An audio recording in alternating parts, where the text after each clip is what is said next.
right, so I think the stream thinking about things ready to go though. So hello everybody, Mega Zardex here, back at it again to give you another very exciting podcast episode. That being my ZardCast episode 102. Good gracious sakes alive. Man, oh man, this is the big kahuna right here. Because we got to talk about that big beefy Nintendo Switch 2 Direct. This episode of the pod is going to be only focused on that. 'Cause there was a few other things gaming related that happened within the past couple of weeks or so, though. But it's been predominantly all about Nintendo, so it just makes sense to go ahead and talk about this. We'll talk about everything from the games that's been announced, the price points, which I know has been a hot debated topic as well, the confusion that's been out there, and we're going to correct everything that everybody's been kind of saying wishy washy here and there, though, and everything else in between, the hardware itself. There's just a lot to go over and talk about, though. But Steven, how's it going, man? It is going good. It's been a very interesting couple days. Yeah. Oh, goodness. I was about to say, man, I'm so glad we got all this extra information now. And at this point, considering the tariffs, and we'll get into that mess in a hot minute, though. We need to go ahead and put these systems out on the store shelf so I can go ahead and grab these things because I don't want to pay no extra money up on that thing. I'm just gonna keep it $1.50 with y'all. I'm cheap. I'm cheap. All right. Well, we might as well go ahead and get up in it because I don't know how long we're gonna be talking tonight though. And I got my big old water bottle next to me though. So if my throat gets a little dry, I'm just gonna have to chug a little bit of that mess though. So let me go ahead and break down the structure for tonight, though, because this one's gonna be a little bit different than versus my standard pop culture gaming stuff. So, in terms of the overall layout, we're gonna first talk about the Switch 2 hardware and give our thoughts on it, what it's capable of doing. We'll talk about that first. Then we'll talk about the Nintendo Direct, just the game announcements, just all the positive stuff, unless we had some negative stuff with the game show. That'll be major talk point number two. Then we're going to talk about the Switch 2 confusion, like people throwing around the $90 Switch games, Switch 2 editions not being on the card, GameCube controller not working outside of NSO. We'll address all that stuff as the third thing. Fourth up, we'll talk about all the Switch 2 edition games and stuff, talk about the pricing points and all of that. Then after that, we're going to talk about the overall pricing for not just the system, but also upcoming software with Mario Kart World and stuff.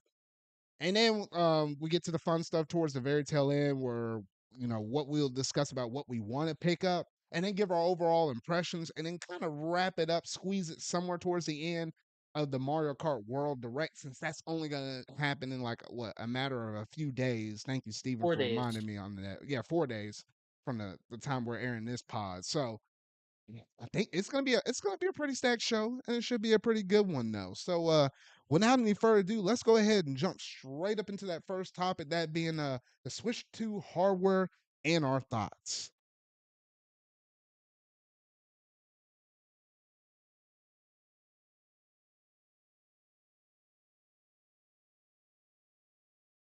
All right. Well, I gotta pretend like that little transition thing was there because I guess OBS was good for a moment, and I guess now it ain't though. But anyway, though. All right. So let's go ahead and talk about the Switch 2 hardware stuff because Steven, I don't know about you, but after they talked about Mario Kart World, and that was like the first game thing, then it kind of went into the specs of the system. Was ready for the 4K 60, like in dog mode. But I wasn't ready for no 1080, 120 FPS in handheld mode. Were you fully expecting that? Uh, We've been covering the rumors and stuff, but I didn't think they were gonna do nothing like that. you want to know my thoughts? My thoughts is that Nintendo has always been behind the times in that, while every other company was starting to do 4K in 2016, they were finally just doing like 1080 standard. And like there's not even a lot of Switch games that do 1080, let's be completely honest. Um So I had very low expectations. I hoped for the best. I hoped for 4K 30. Okay. Uh 1080 120 is not what I expected for the screen of the system.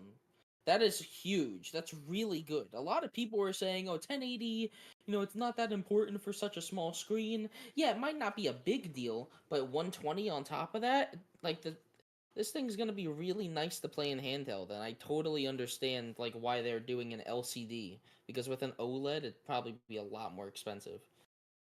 Oh There's a yeah, reason why like cell phones there's a reason why cell phones cost like $1,000 on average now because that technology is not that cheap yet. Um, 120 is really nice. I have a 120 monitor. I've been using more and more, and holy shit, it's nice. Even if a game's not gonna reach true 120, anything above 60 is just crazy. And I think Nintendo understands that they kind of messed up with performance last gen. So many games have frame drops on Switch 1, so they need games to look smooth. Because, like, Nintendo, they're never going to have realistic graphics, but they need their stylized games to look smooth. That's the thing that matters the most. yeah, and not every game I would say needs a consistent 1080, 120, but it would be good for your shooters like Metroid Prime 4. We'll circle back around to that though. But certain games I think will benefit a little bit more so with the 120, maybe sometimes with your platforms and stuff like that though. So it's just a nice little added bonus thing to have, especially with I think a lot of people, some people might have some TVs and stuff that are capable of 120, but I don't expect everybody to have a TV. More so, I think more people might have monitors if they're into gaming a whole bunch, like in PC or whatever, though, that might be capable of the 120 versus like a standard TV where most people might have 4K TVs that, just do the 4K 60 though. But just having that 120 in handheld mode, I think that's going to give me an extra little bit of an added boost or a little extra added oomph to where I'm like, hey, that's going to give me a little extra incentive to pull that thing out of the dock and just see how beautiful that little tablet screen is basically to be able to run all of this mess. That's just crazy to think about. 1080 120 in handheld. Oh man. It's really good, honestly. Um, Besides that, like, the screen is pretty nice. I like the top USB port.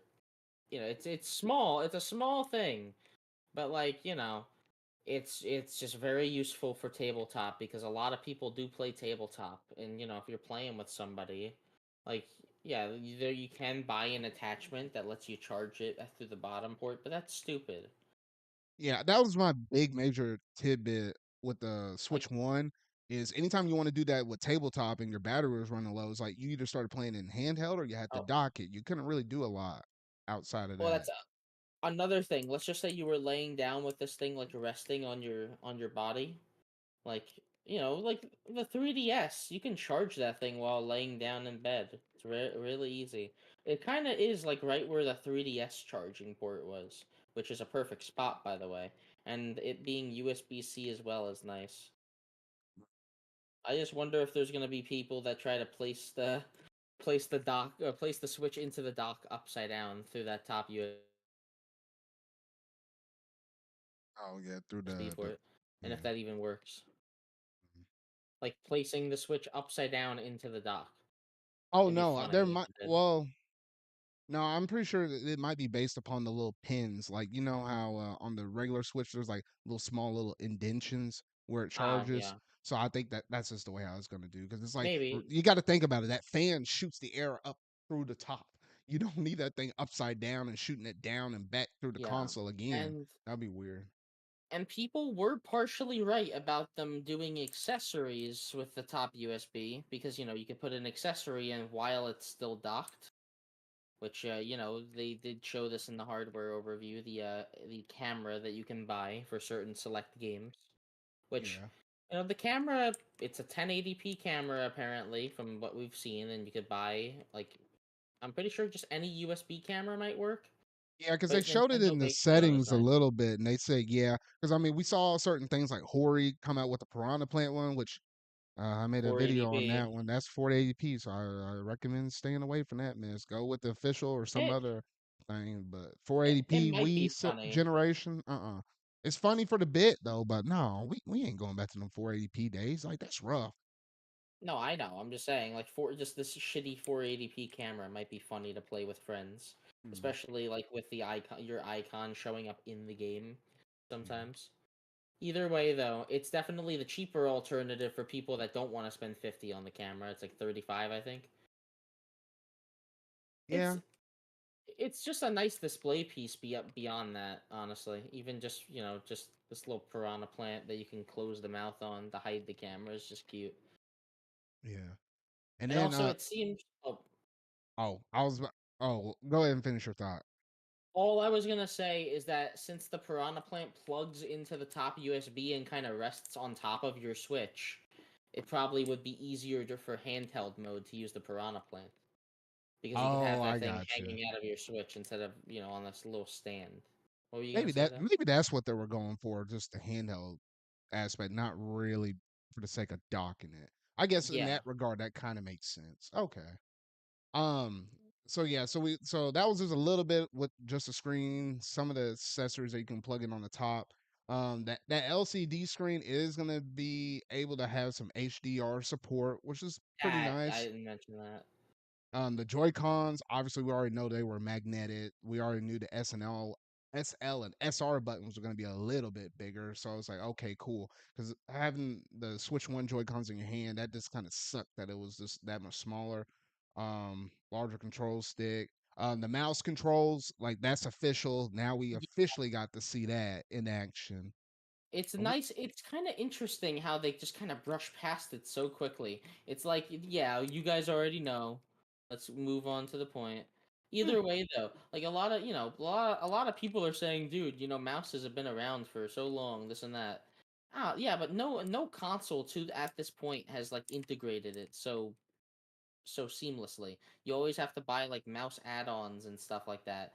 The mouse features I feel like are gonna be used, they better be used well by first party games. We'll see some of that when we talk about it later, but like the mouse has a lot of potential to make games more fun. yeah. Um, Uh, we'll It we'll really see though, but having dual mouse functionality is also very different from PC. Like dual wielding your damn mice.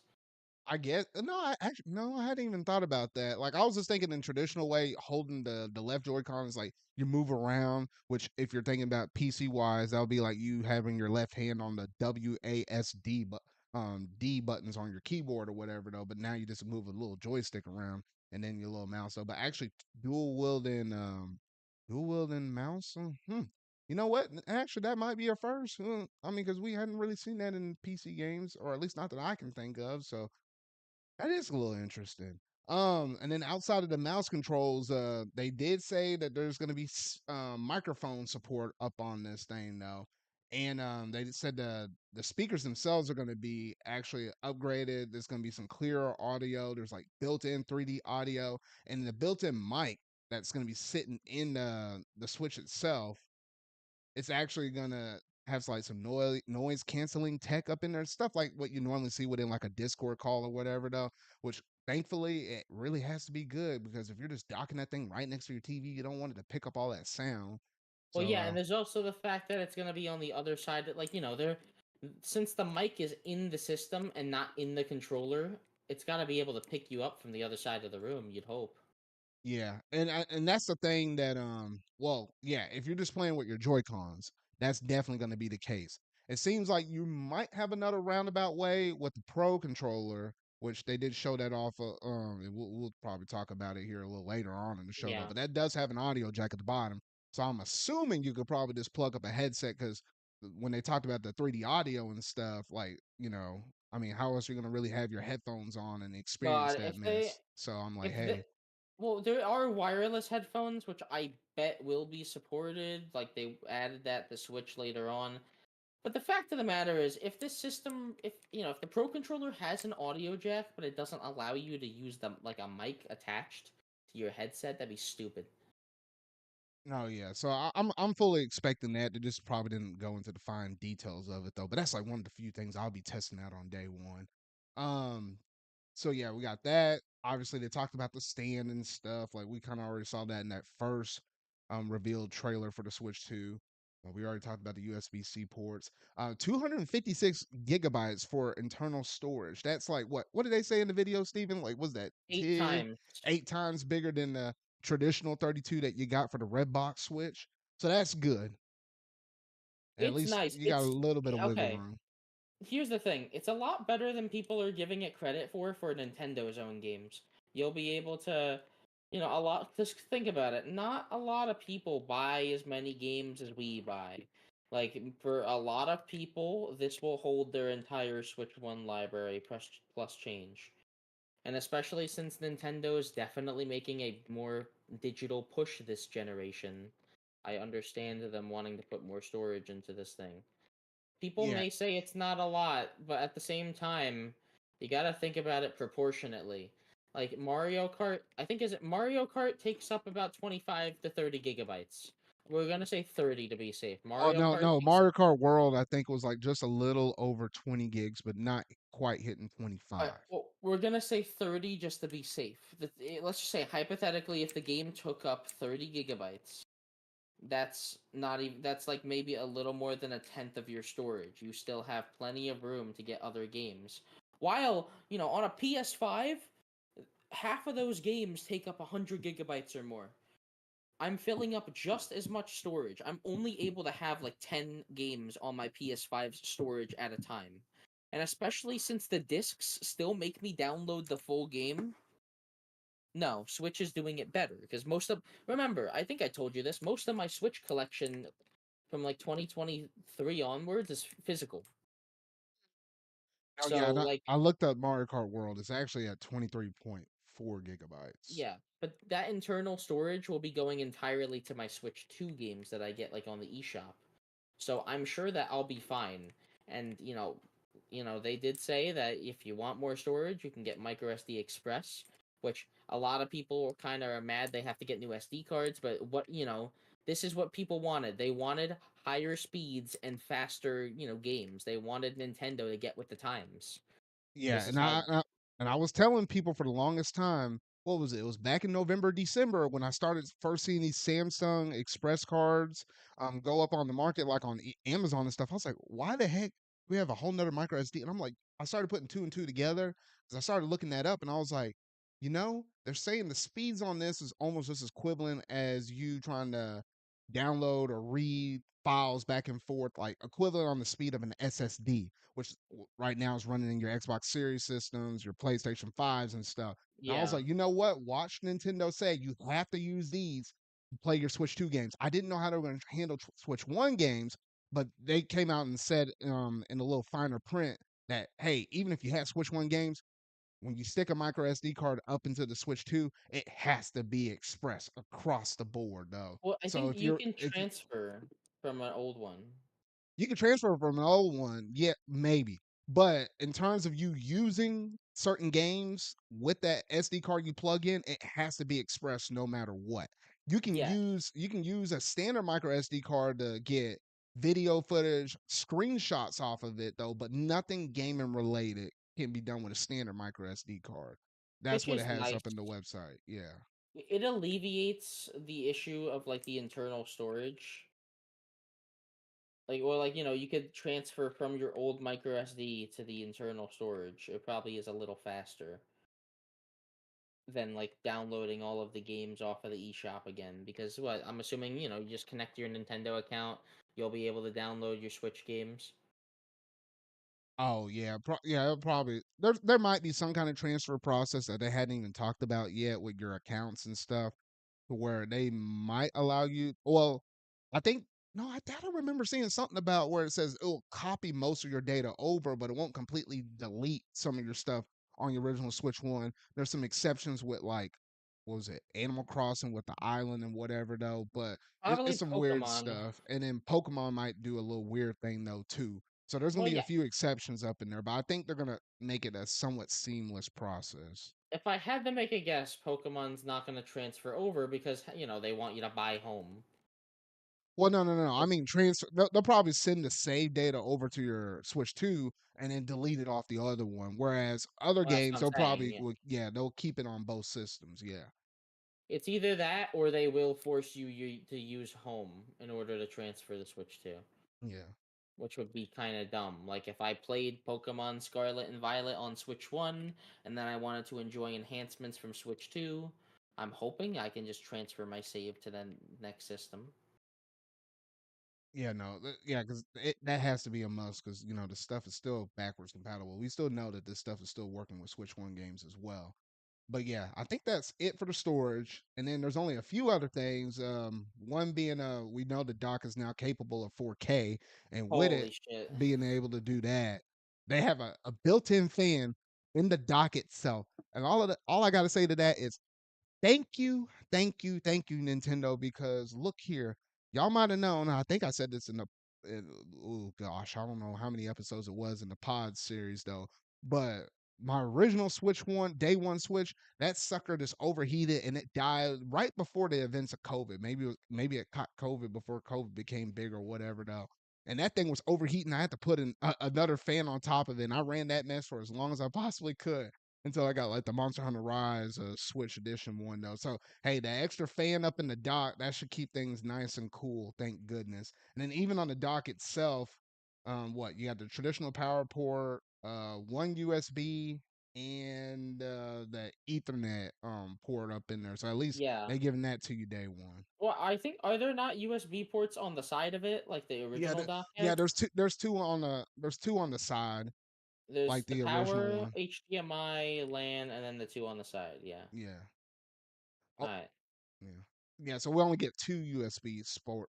Technically, it's 3, but the power's using the third Well, one. So it's really when only 2 technically. when now we understand why it uses a different AC adapter and why the system like we knew that the dock was going to require more power from like leaks, which yeah, it's got built-in fan, which is really nice. Mhm.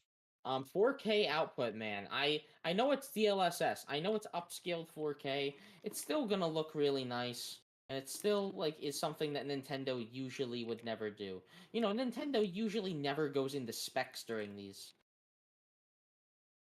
Like Nintendo's never been the company to be like, "Hey, we can play these games at this resolution." They actually have something to show with this time. You know, they have something to prove. We can do games that look nice if we want to. Yeah, and I feel like this is definitely a different era of Nintendo because they usually don't, like as you say, go into the specs that much. And I remember seeing that little graph. It's like this is what it looks like in 720, 1080, 720, Well, 1080, because and then zoomed it out. And I was like, okay, that's cool. And it even showed like what Mario jumping in Mario Wonder and saying, hey, this is what it would typically be 60 FPS. This is what you get more frames than 120. I'm like, oh, which okay. I was like, huh, I'm I wasn't expecting I'm, that. ho- I'm hoping that games are gonna get 120 FPS support from Switch One. They didn't really specify that. We'll talk later, but like they didn't really specify what games are getting 120. They just said it has a 120 screen. I'm just saying, I think Wonder is probably the only low key one they threw underneath or they just threw out at us, kind of like how they teased Mario Well, Kart World to us in that yeah, very first Switch thing. But that would Mario be the only Wonder. one.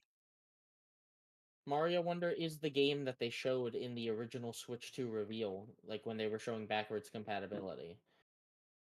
So I'm Yeah, assuming that game will have like full backwards compatibility and this and that.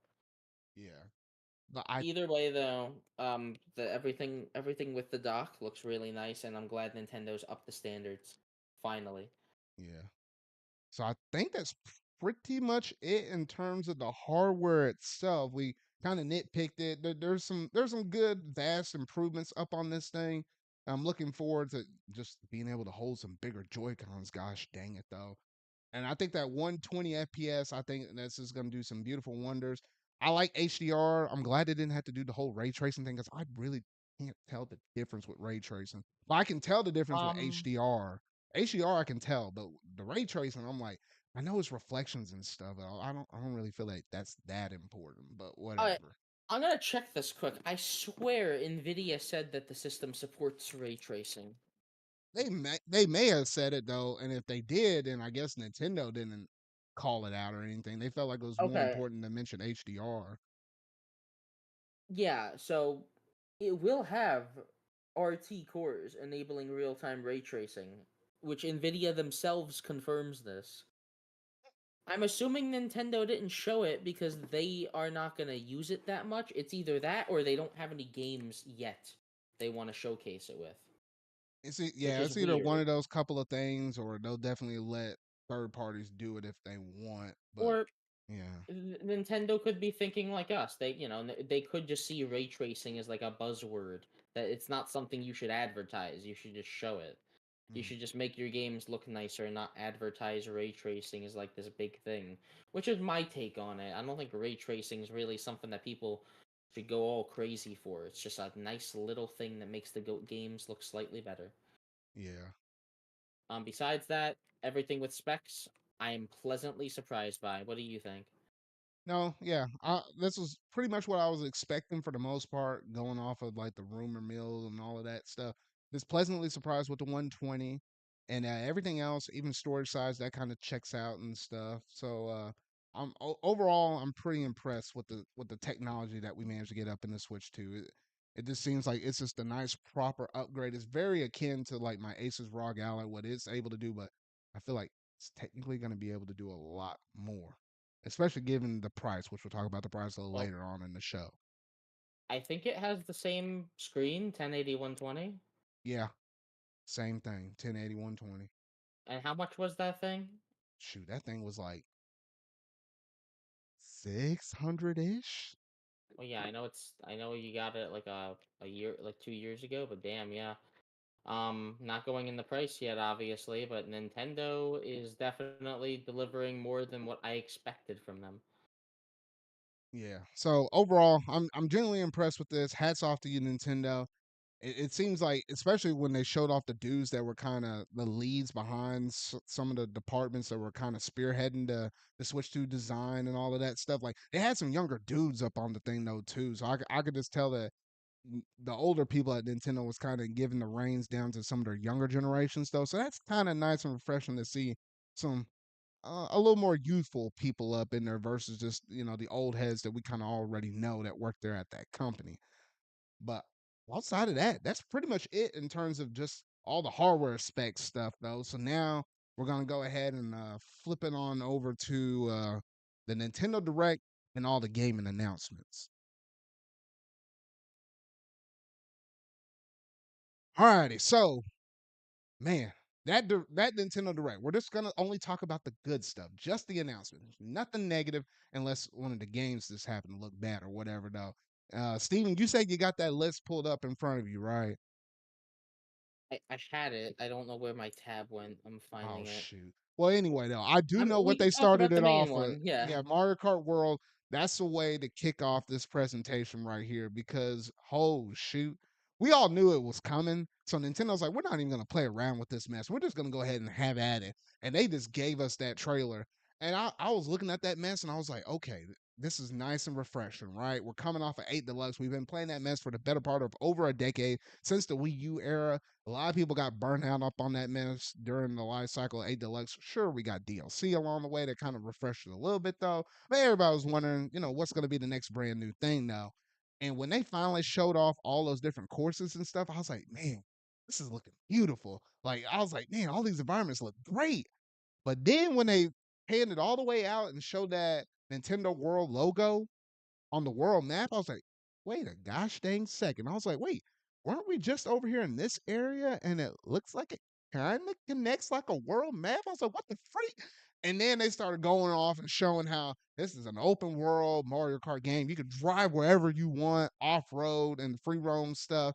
You have Continental race tours where you can start off on one side of the map, race all the way to the other. You can do Grand Yeah. Prix, not just in the Grand Prix there, drive to the next course. I was like, now this Yeah. is the next Well, Mario Kart. Grand Prix is weird. So like I have a lot to say about this game, but I'll try to be, I'm not going to go too crazy.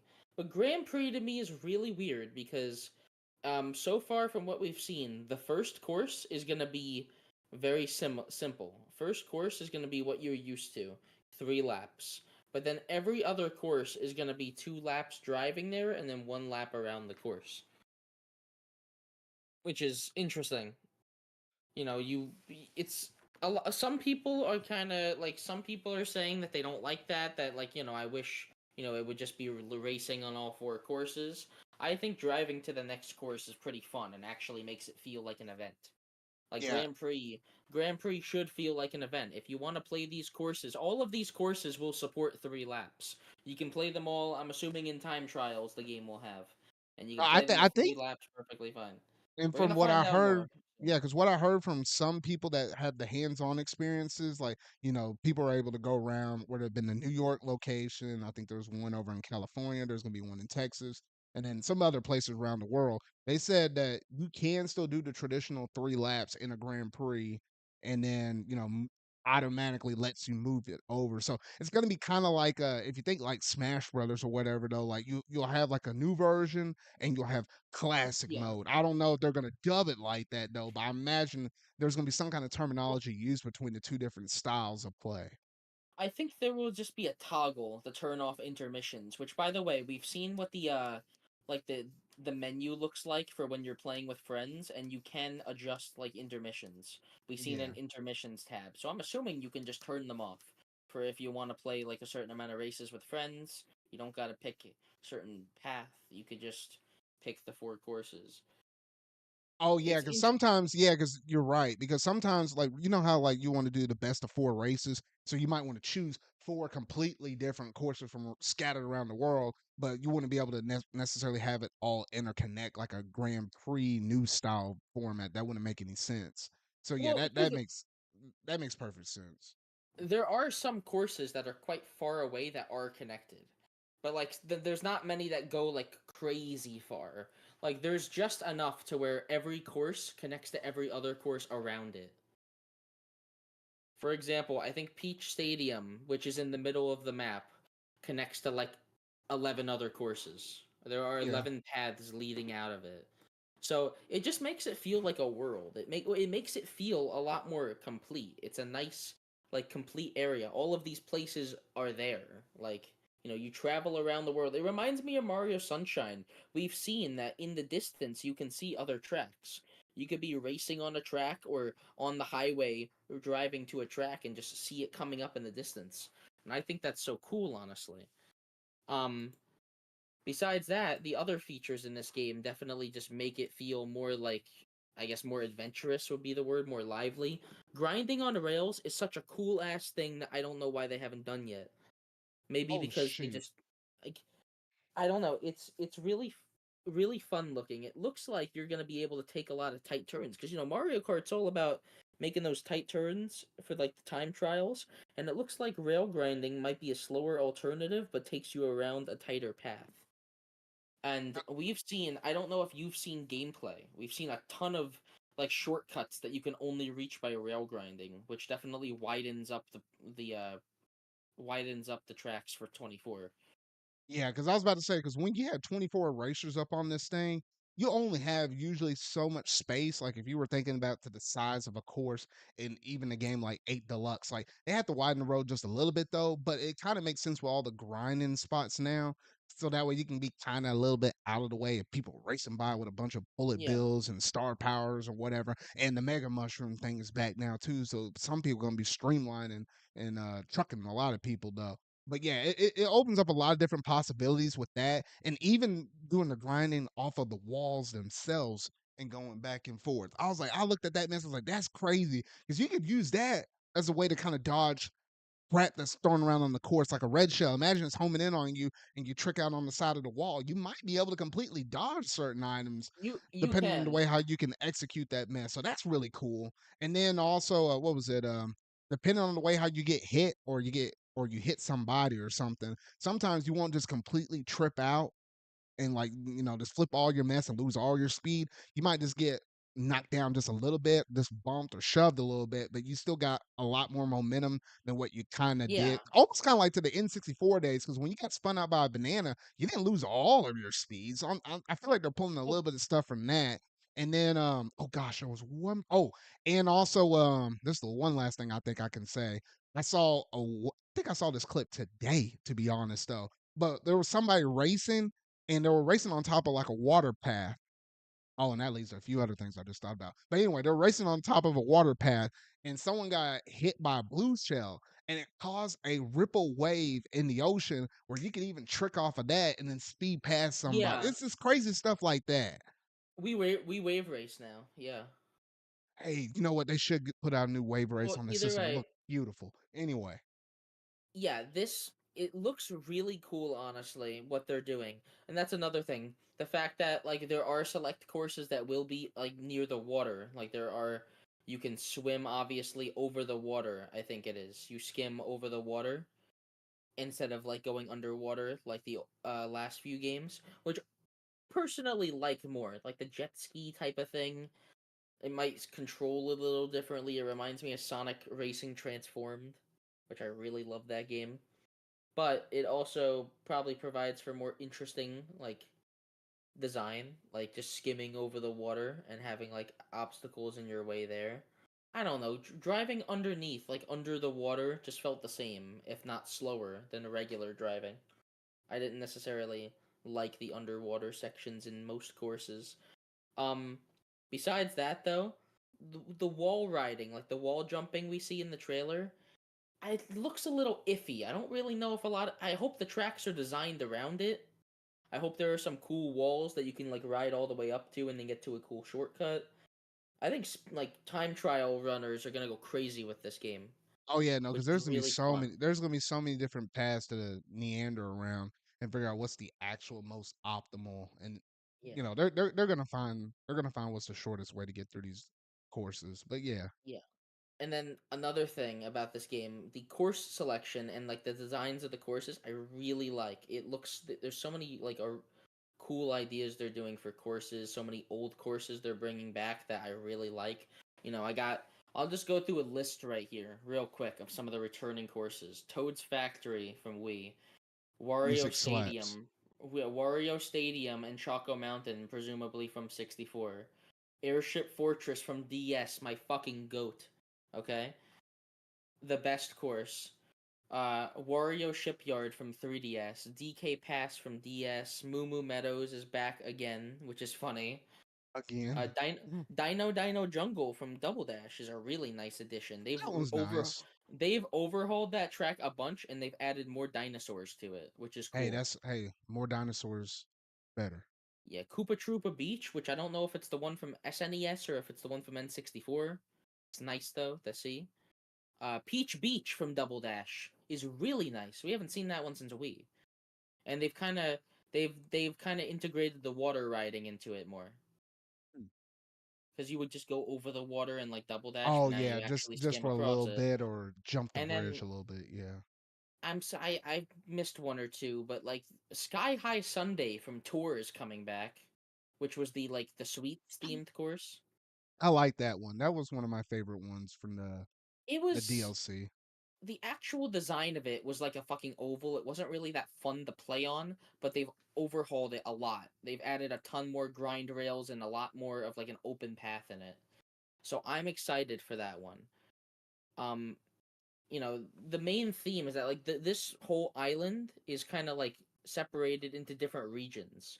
Like there are 3 courses per region of the map, it looks like. Yeah. So you got your ice section of the place, a lava section. You got your Bowser's Castle.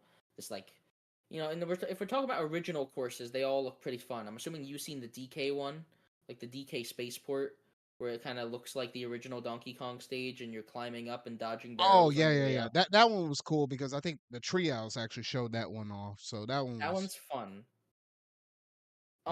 fun. Either way, you have Peach Stadium is your regular stadium, but like it kind of looks like you go into the castle, which is always fun.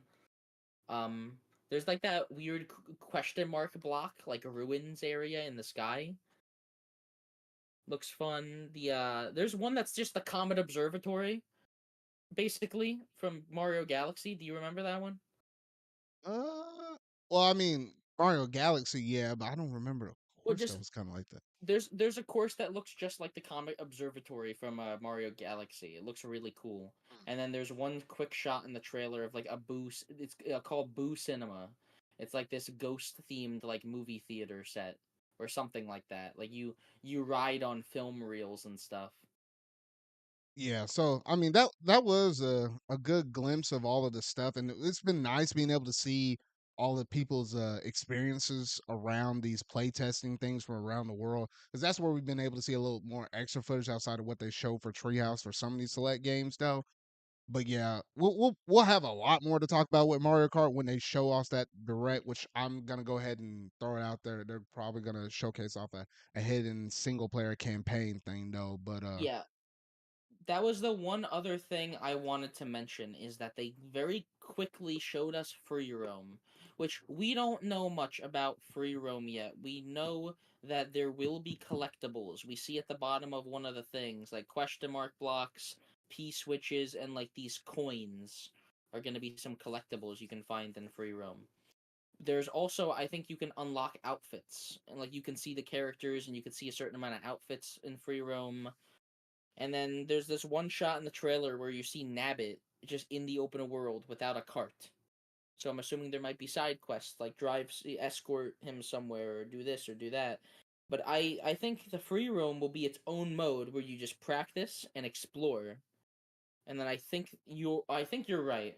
I think that the fact they're doing a direct and the fact that they said, I think in the treehouse they were like, hey, we're gonna show you'll see more of free roam in the Mario Kart World Direct. There is more that we cannot show, or something. They said something along those lines. You were watching it, right?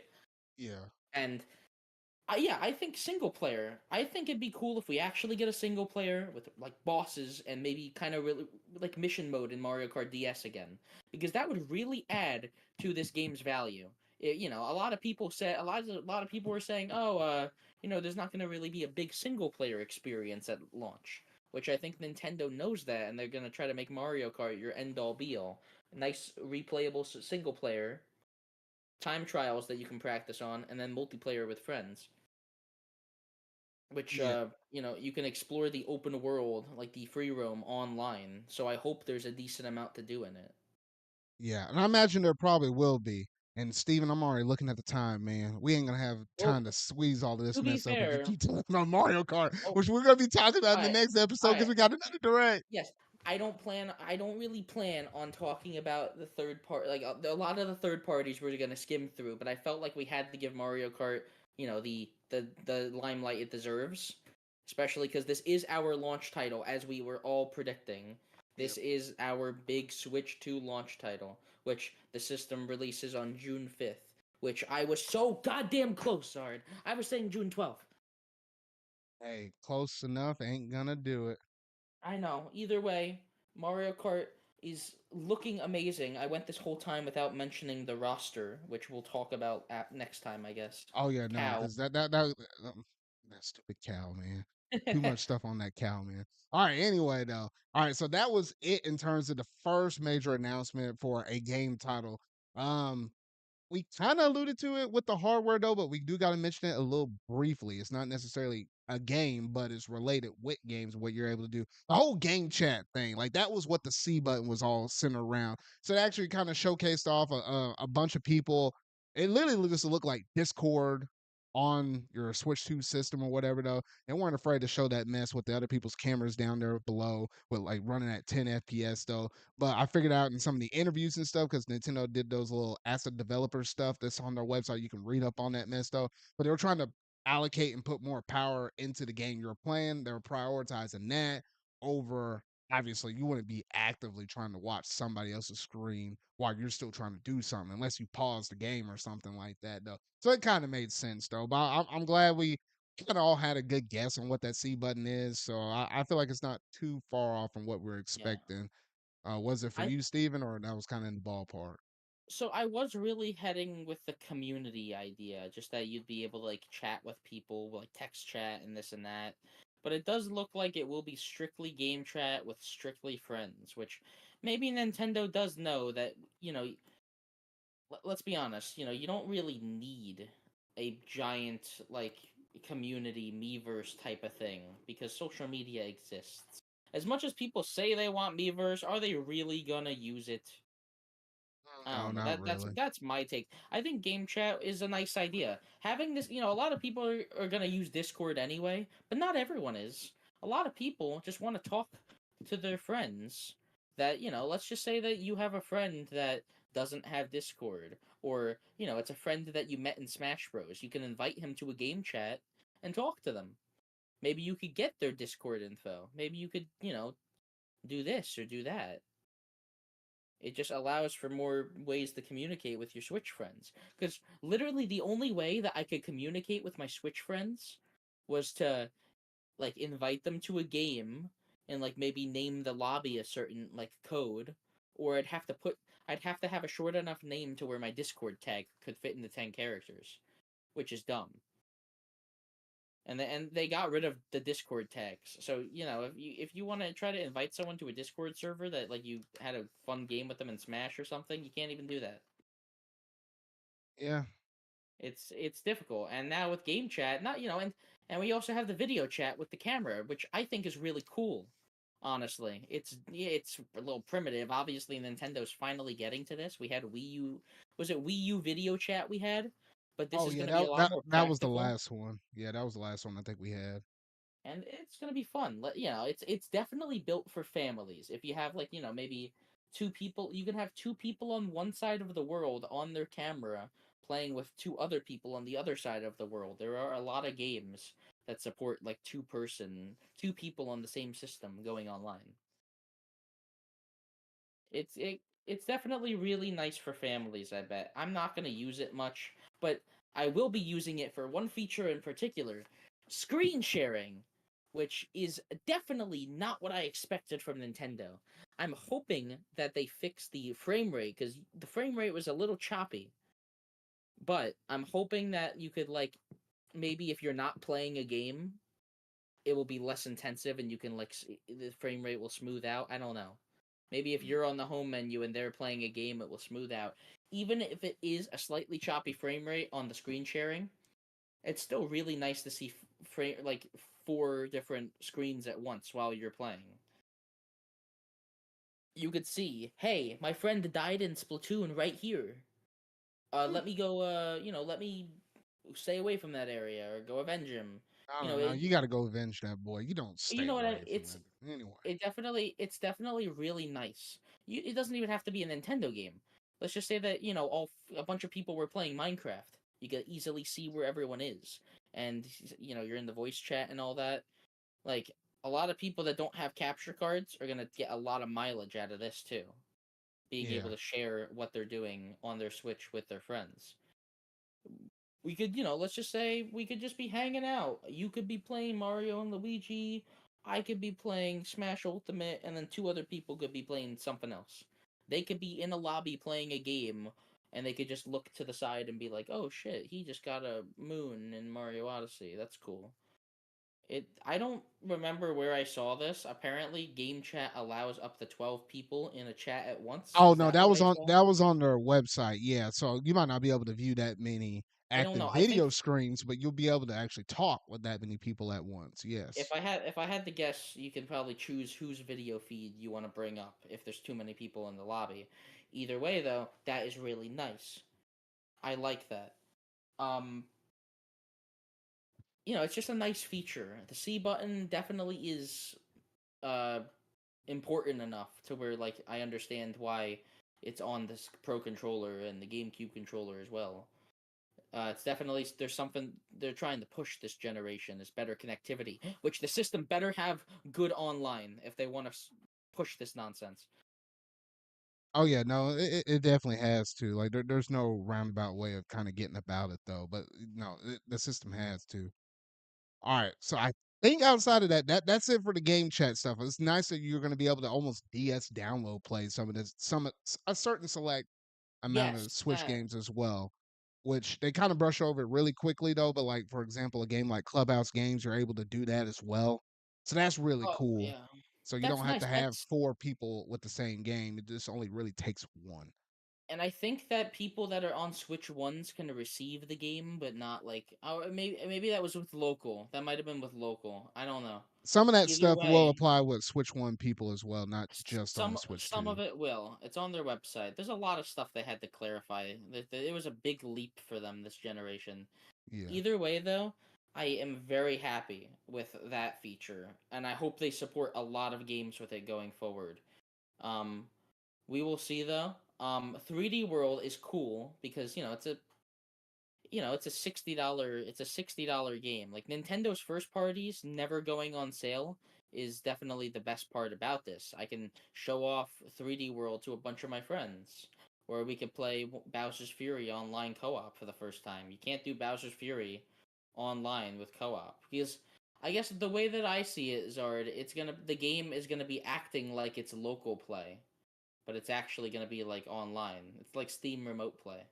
Yeah, like you got a couple of different options. Do the online mode or you can do the local. At least it gives you a Yeah. couple of different options depending on the scenario where you're happy to be playing with some of your friends or your family Oh or yeah. anybody else. Yeah.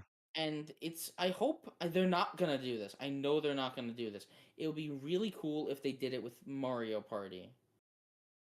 Like only one person can has to own Mario Party, and all four people can play. Or even if they did this with the like the NSO stuff. Like let's just say only one of my friends has expansion pack. I Oh can no, they ain't invite doing them that. I'm to. sorry, no, because they already got I it. They hang already on. have it. They already have You're an right. infrastructure for that. They ain't gonna You're do that. You are right. I was just mentioning it because I thought it'd be interesting. Either way, they're adding game share to Clubhouse games. Mario Odyssey, I think, was one of them, which is weird because Mario Odyssey only has two players, unless they're doing something with that. No, yeah. A ton of weird games. Big Brain Academy.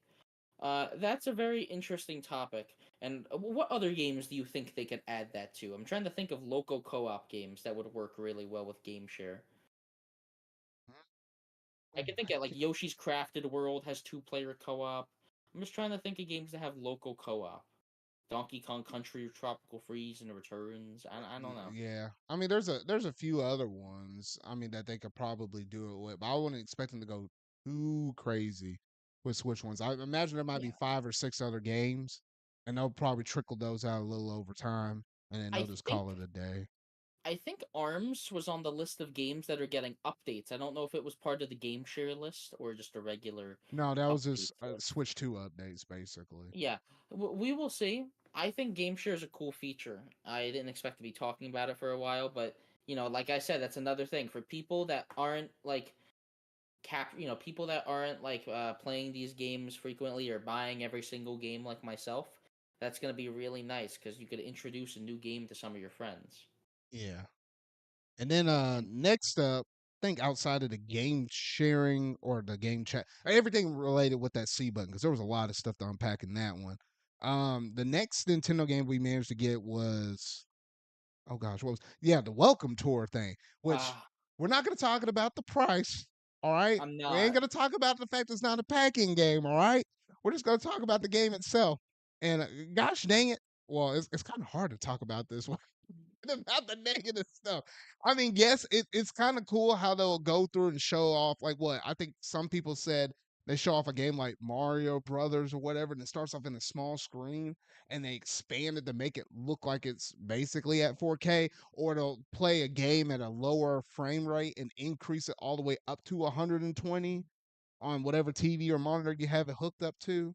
So I mean, it does some cool, nice things, but this ain't no like Astral Playroom or nothing like that. This isn't no fucking Nintendo Land. I'm not even talking about like pack-in games that come with a system. I'm just talking about like games that are supposed to showcase the hardware and be like a little introduction into the ecosystem. Welcome Tour doesn't really look like it has that much personality either. Like, I don't know. I don't really like how this looks. It looks like you're just gonna be walking around on top of the Switch, talking to NPCs, and they're gonna explain the console. Which, if you're watching a Nintendo Direct, you probably already know a decent amount about the console, I'd hope. And also with this game, it is going to come out on launch day, and it's roughly about $10, and it's not going to be like a physical version. It's just only a Digital. digital game you buy off the eShop. I don't fucking know. I wish, I know it's not a pack-in, but it would have been cool if they had a bundle that had Mario Kart and this. Maybe just charge 360 for the oh no sorry, maybe charge like 510 for the bundle instead of 500. I just do not understand the point of this game unless you are completely clueless, and especially since it's digital only, you have to sift through the eShop to find this after you get your system already. Yeah. I don't know. I don't see the point personally. I think the mini games will be cool. It's gonna have a lot of mini games in it, like just showing they showed the golf one and the UFO and this and that. Um, we'll see though. Obviously, it's probably gonna be a fun game, and it's probably gonna teach me a couple things I didn't know. I just have to see it to believe it. Honestly, I didn't watch much of the Treehouse stuff about this game because I really don't No, no, care. no. The Treehouse. I don't think they really covered the Welcome Tour thing. Not I really. It was. It was. swear It they was did. other. It was other games that they were focusing on. I'm pretty sure they did not talk about that Welcome Tour. I was about to say. Well, I mean, because that's more like an experience you have to have when you actually get your hands on the system. Like that. That. I mean, it's only $10 you're paying for this mess. Like you don't want that much of the game to be spoiled for that They did. whatever I'm game though. looking But at I it. don't know. But I don't know. They played. Oh, what were we Oh, saying? sorry. They played 26 minutes worth on Treehouse. On the tour? Okay, that must have been on day two because it wasn't on day one. Uh, okay. Yeah, I don't know, man. Like, not to be too negative, it looks like it could be fun, but I don't care about this one. Yeah, I don't know. That would just be what was it an impulse buy if I felt like I was gonna do it, if if I was just looking for something entertaining or whatever, not entertaining but just something else to do with the Switch 2 or whatever, but I highly doubt I probably would do that. Next up, skipping over to Switch 2 editions because we'll loop back around to that here in a bit. They had Drag X Drive. Now this one was one of those prime games where it's like, hey, we're gonna go ahead and showcase all the mouse mode with the two different Joy Cons and stuff like that. I was like, you know what? I wasn't expecting no Paralympic games to be kind of as like a first party Nintendo game though. But you know what? I give respect where respect is due. All right, just respecting a different demographic of people that might be, they might have to play a sport or something like that though. I give them a little bit of props for doing something like this though. Put a little respect on the name though, because basketball is still basketball at the end of the day though. Now, will I pick this game up? I don't necessarily know. I mean, you're just rolling around in the wheelchair and stuff like that, making your shots. I think it's technically 3-on-3. So yeah, you Yes, can it pull is. up the threes, you can go off the ramps, do trick shots, do slam dunks and stuff like that. Though it's kind of cool, but I'm just kind of thinking, I'm like, hopefully it doesn't get that arms treatment where it's like you kind of see the whole game in front of you and there's not like a lot of diversity or anything else beyond it. I think they said in terms of the release date for it, it's some point that summer. And based Yeah. upon some of the other games are coming out, one in June, one in July, I'm thinking probably around August I think is when they're going to want to shoot to get this game out. But I don't know. But regardless to say, the game looks fine. I think it could be kind of cool in party settings or whatever though. But then again, you got to have two sets of Joy Cons for each person playing this thing. And I don't know if you're going to be able to split screen this thing or if you're going to have to connect a bunch of switches or whatever though. But I don't know. It seems interesting, but I know a lot of people kind of bounced off of it.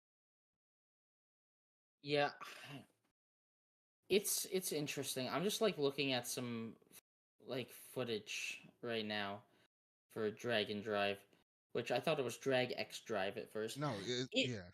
it looks like, not to be negative, but it does look like an ARMS situation where the game will be fun. Like, it looks like the core of this game could be really fun. Just a nice simple base. But that's the thing. It looks like a game that would release on GameCube and like have hardly any content that would eventually get like a sequel that adds a bunch. It looks like a game that like is going to be extremely empty. The game looks very bland as well. Like, it just looks like this gray void, and like it's very dark, and the stadiums are just all gray. The characters, I don't know, what with the characters, they're just like have helmets on and shit. Like, it doesn't I mean, really it's have not. that much Yeah, it's not like a personality. lot of personality to it. Yeah. Like, and we've seen like the key art. It's not like this is temporary. This is what the game will look like. It's gonna look something like this. And I think they have to do a lot to make this game actually stand out visually. Maybe it will have some kind of like, personality beyond that. Maybe it will have a wild amount of customization. But it kind of does look like a tech demo, which is weird because they showed this right after another tech demo. Yeah. And Hmm. like yeah, maybe like this game does feel like a true like good like showcase though, because it shows off the dual mouses really well with like, moving both of them forward to go forward, moving one forward and one back to turn. I think it's going to be a really fun experience actually playing this game. And like the basketball stuff could be fun because they did confirm this game will have online.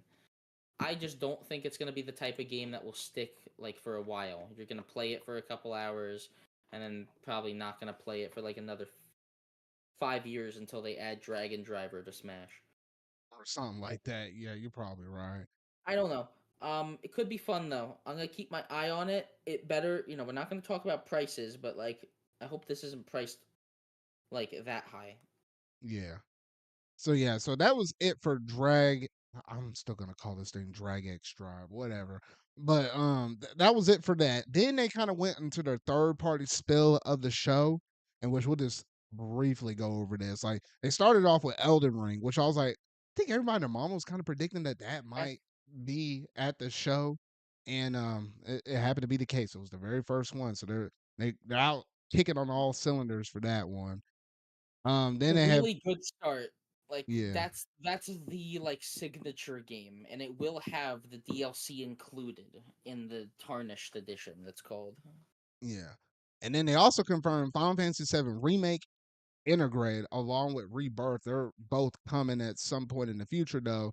And I was like, oh, thank goodness, because I was like, Square Enix needs to put this game series But out on a lot more consoles, just in general. they did not confirm a rebirth. They said a Okay, remake intergrade. you know what? I think I saw the remake, and then I was thinking space, and I was thinking integrate, and I don't know why I was thinking rebirth. But Yeah. if they can get remake integrate up on this mess, because that's technically the All right. PS5 version. Then Listen.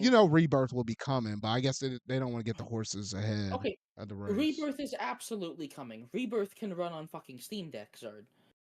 And this thing is more powerful than a Steam Deck. We know that much. This thing is a Steam Deck level of technology.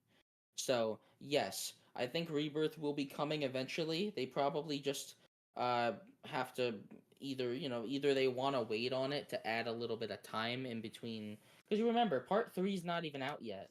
So maybe they want to space out part 2 and then release part 3 on everything like when Yeah, that I'm comes pretty out. sure that's gonna be their thing. Either Then way, like I feel like you don't release one of these without releasing the others. We'll see though. yeah.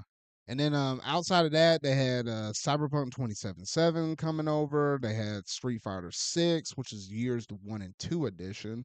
They even got some new amiibo releasing with that game as well though, which kind of looks kind of A crazy. lot.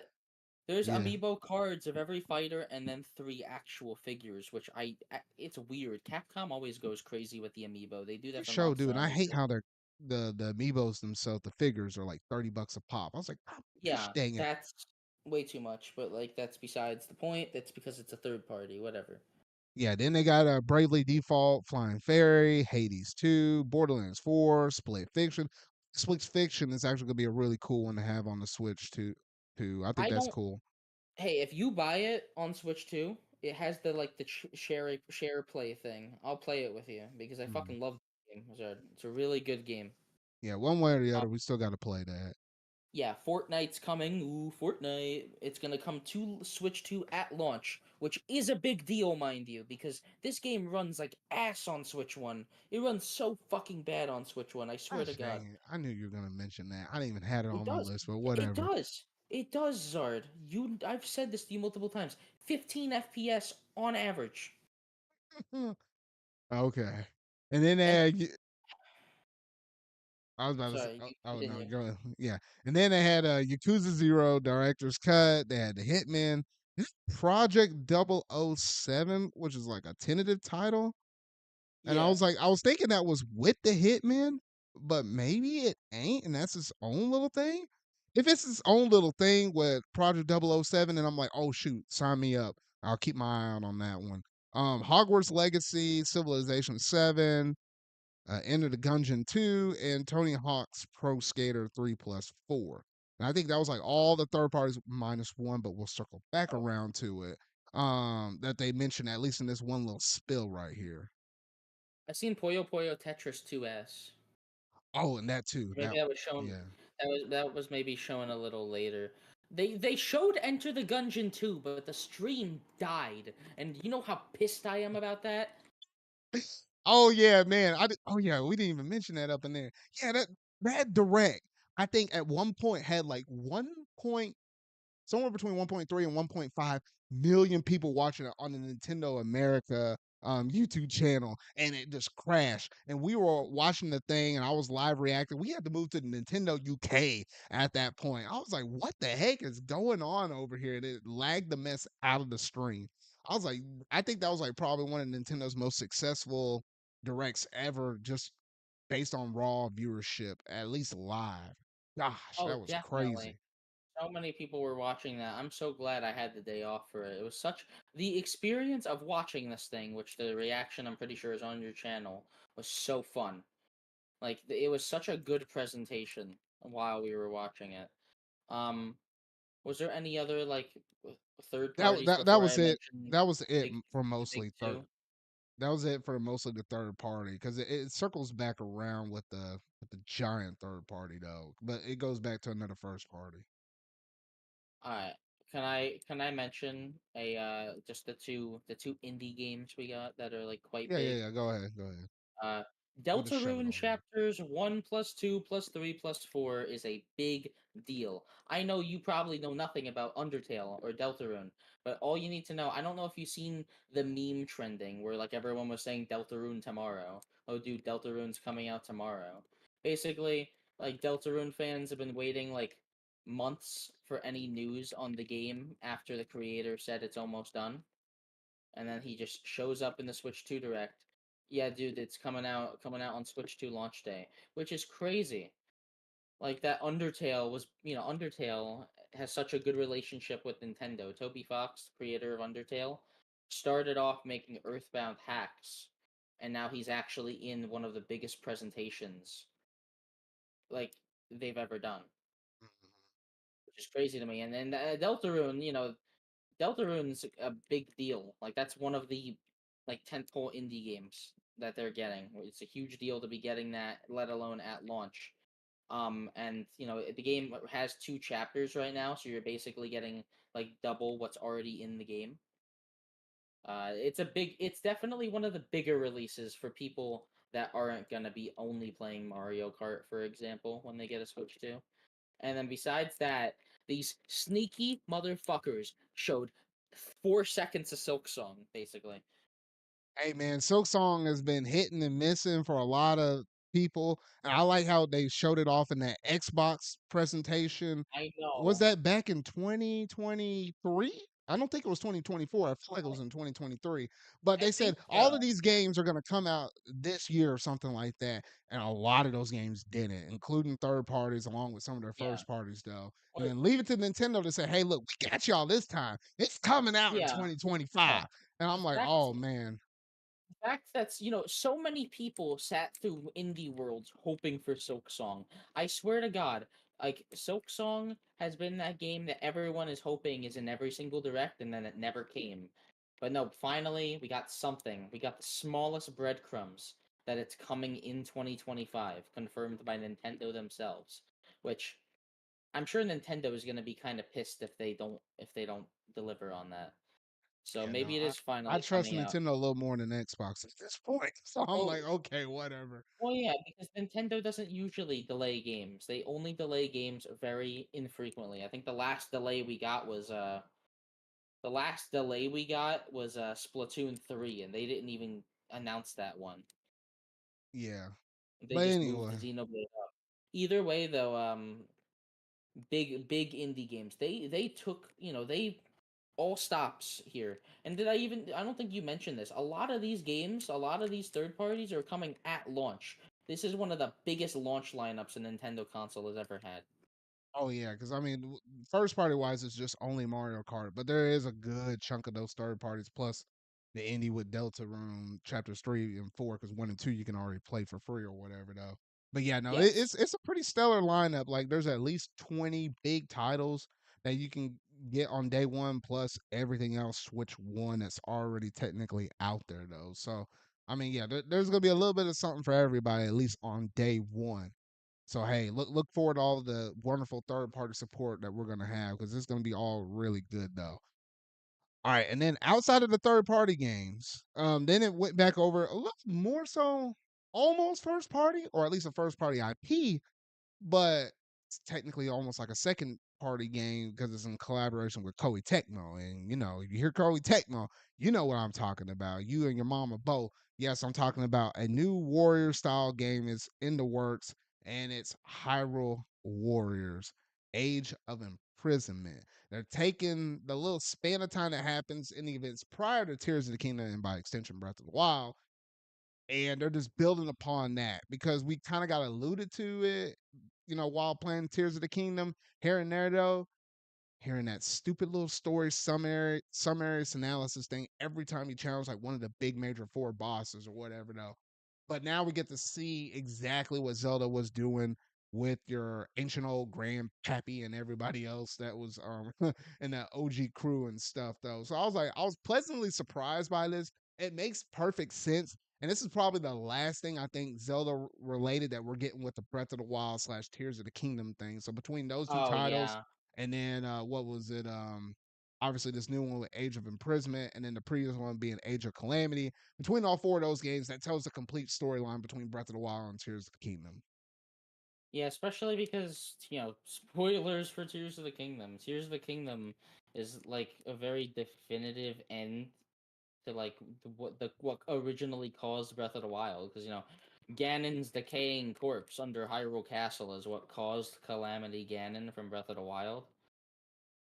You know, Yeah, like that kind of was just like his hatred and all of that manifesting.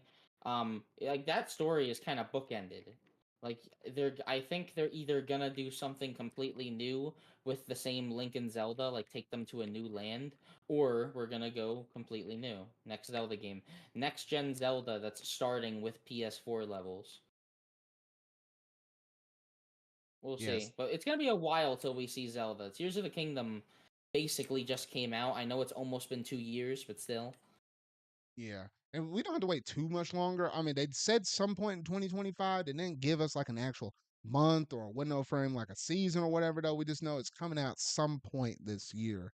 So you can just look forward to that. And outside of that, there wasn't too much more we really had to go off of, though. But it's just nice to see another one of these games. And with it being on the Switch, too, the thing should run perfectly fine in comparison to something like an Age of Calamity, which honestly, it sometimes ran like hot Yeah, garbage. I still like the story and stuff though, but like my gosh, some of like those moments, like what the freak? it can't be that hard. Hyrule Warriors Definitive Edition runs at 60. Oh no. I like it doesn't make sense to me, and like Age of Calamity isn't necessarily even a crazy looking game. Like yeah, they replicate the Breath of the Wild art style well, but it's so choppy that I can't even appreciate that. So not only does Age of Calamity deserve a performance boost on Switch 2, but Age of Imprisonment better run at a clean fucking 60. We've seen a very small bit of gameplay, by the way. It does look 60, but we'll find out.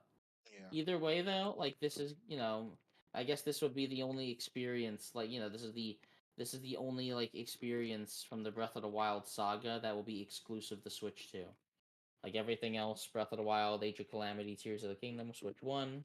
Now this you need a Switch 2 to experience. So it's Mhm. definitely it's as close to a first party as you're gonna get, which is another nice one for Nintendo's lineup. Yeah. So overall, pretty good stuff. That would be the major Zelda game we're getting this year because a lot of people were thinking, oh, we're gonna get the Twilight Princess or are we gonna get the Wind Waker? And Nintendo's like, hold up here, we ain't done just yet. Boom, they went ahead and dropped it. Nintendo Classics. It got renamed to that in comparison to NSO, but they're giving us GameCube games on Nintendo Switch and Nintendo Switch 2 exclusively. And I'm like, oh heck yes! I was like, it's about time we had a new gosh dang system, no, because it seemed like they were running out of games for the N64. They're still missing a few like Conker's Bad Fur Day or Super Smash Brothers. I don't know why they didn't put that up under a Donkey Kong 64 though. But they're Right. pretty limited with first party games though. And they said, hey, y'all want Wind Waker? We got y'all. Wind Waker on the GameCube Classics. And I'm like, alrighty. It ain't the HD version that we are all thinking we were gonna expect, but at least you can play Wind Waker now. So y'all can all shut up now. I think that's what Well, Nintendo was saying. well, I seen people saying this. There's a possibility they could release Wind Waker HD on Switch 1, because remember when Nintendo Classics, Nintendo GameCube is not going to release on Switch 1. you will not be able to play GameCube games on the Switch One online service. So for those people that still want to play Wind Waker, I'm sure Nintendo might still do a Wind Waker HD, and then obviously you'll be able to play that Switch One game in your Switch 2, like by proxy. Yeah, I feel like that's probably Like, gonna come in due time, just not this year. If that would have been a title, oh it yeah, might be for next year. yeah. I definitely do not think that's coming like this year because they don't want to overshadow that. I'm just saying, like Link's Awakening got a remake and still had a Game Boy game on the NSO.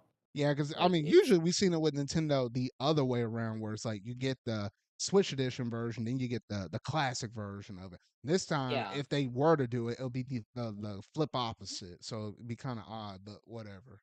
Yeah, and I think GameCube is so fucking good. I'm so glad GameCube's coming. I didn't expect Nintendo to actually do what people wanted. I expected them to do something weird like fucking Virtual Boy or something. Oh no, heck no. Because Virtual Boy actually had some cool games they're never gonna re-release again. Either Yeah, way though, like, making it an expansion pack benefit and I presume at no additional cost is really nice. yeah.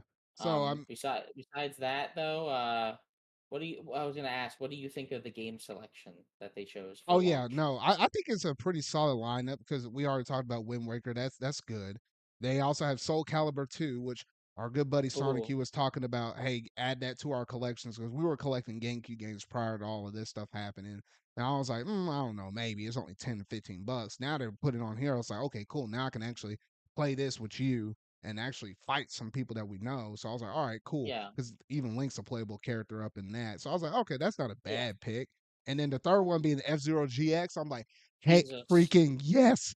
Because now you can play the whole entire F-Zero series, everything from the Super Nintendo all the way up to the GameCube. Everything is playable on Nintendo Classics now. I'm like, oh my gosh. Now they really ain't got no excuse. That plus, F-Zero 99 and stuff.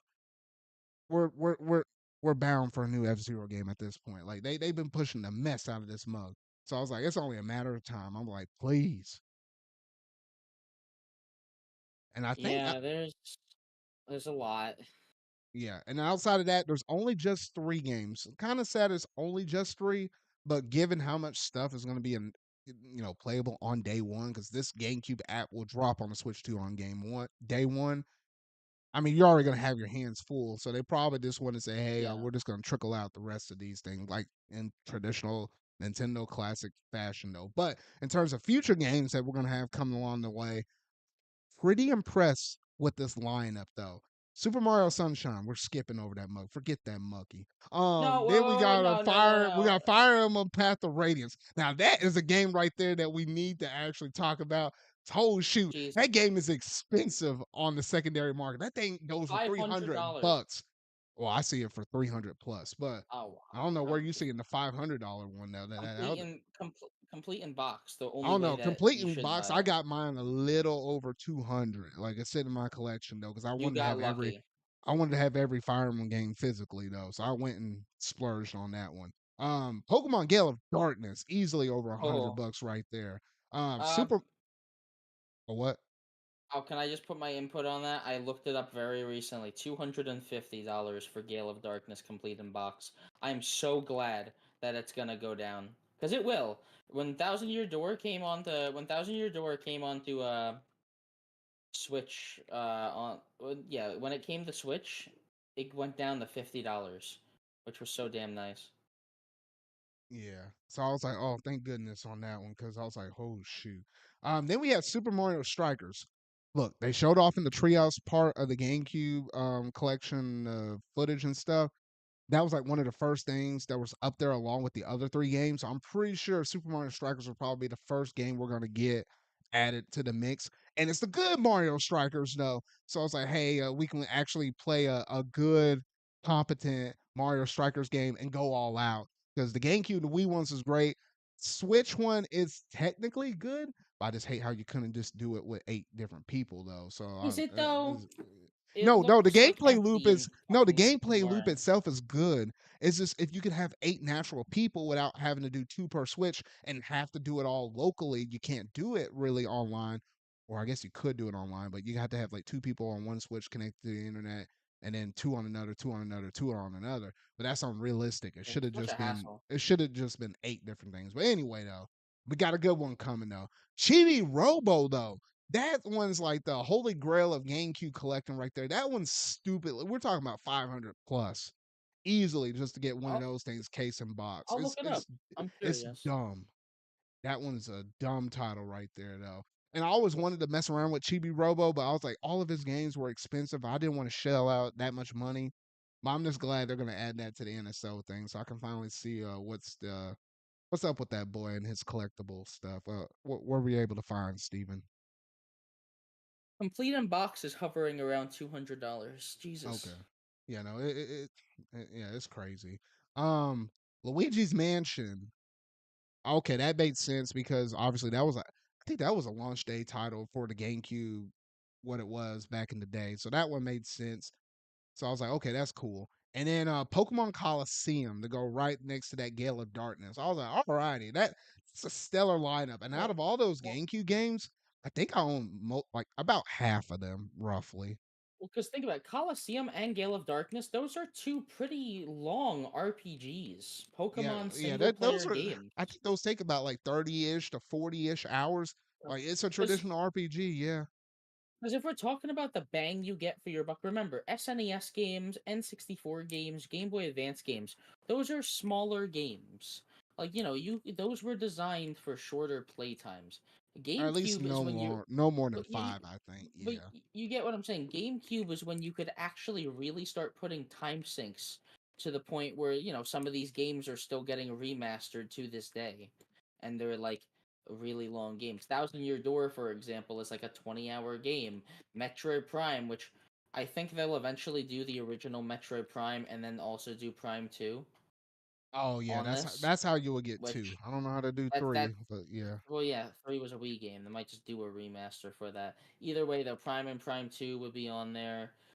And like there's so many possibilities, obviously. Like they could do GameCube Twilight Princess if they want to be a bitch. No, they'll say that for the Wii because, I mean, because the GameCube version of it came out a week after the Wii version, so I think they'll But like save that one for the Wii.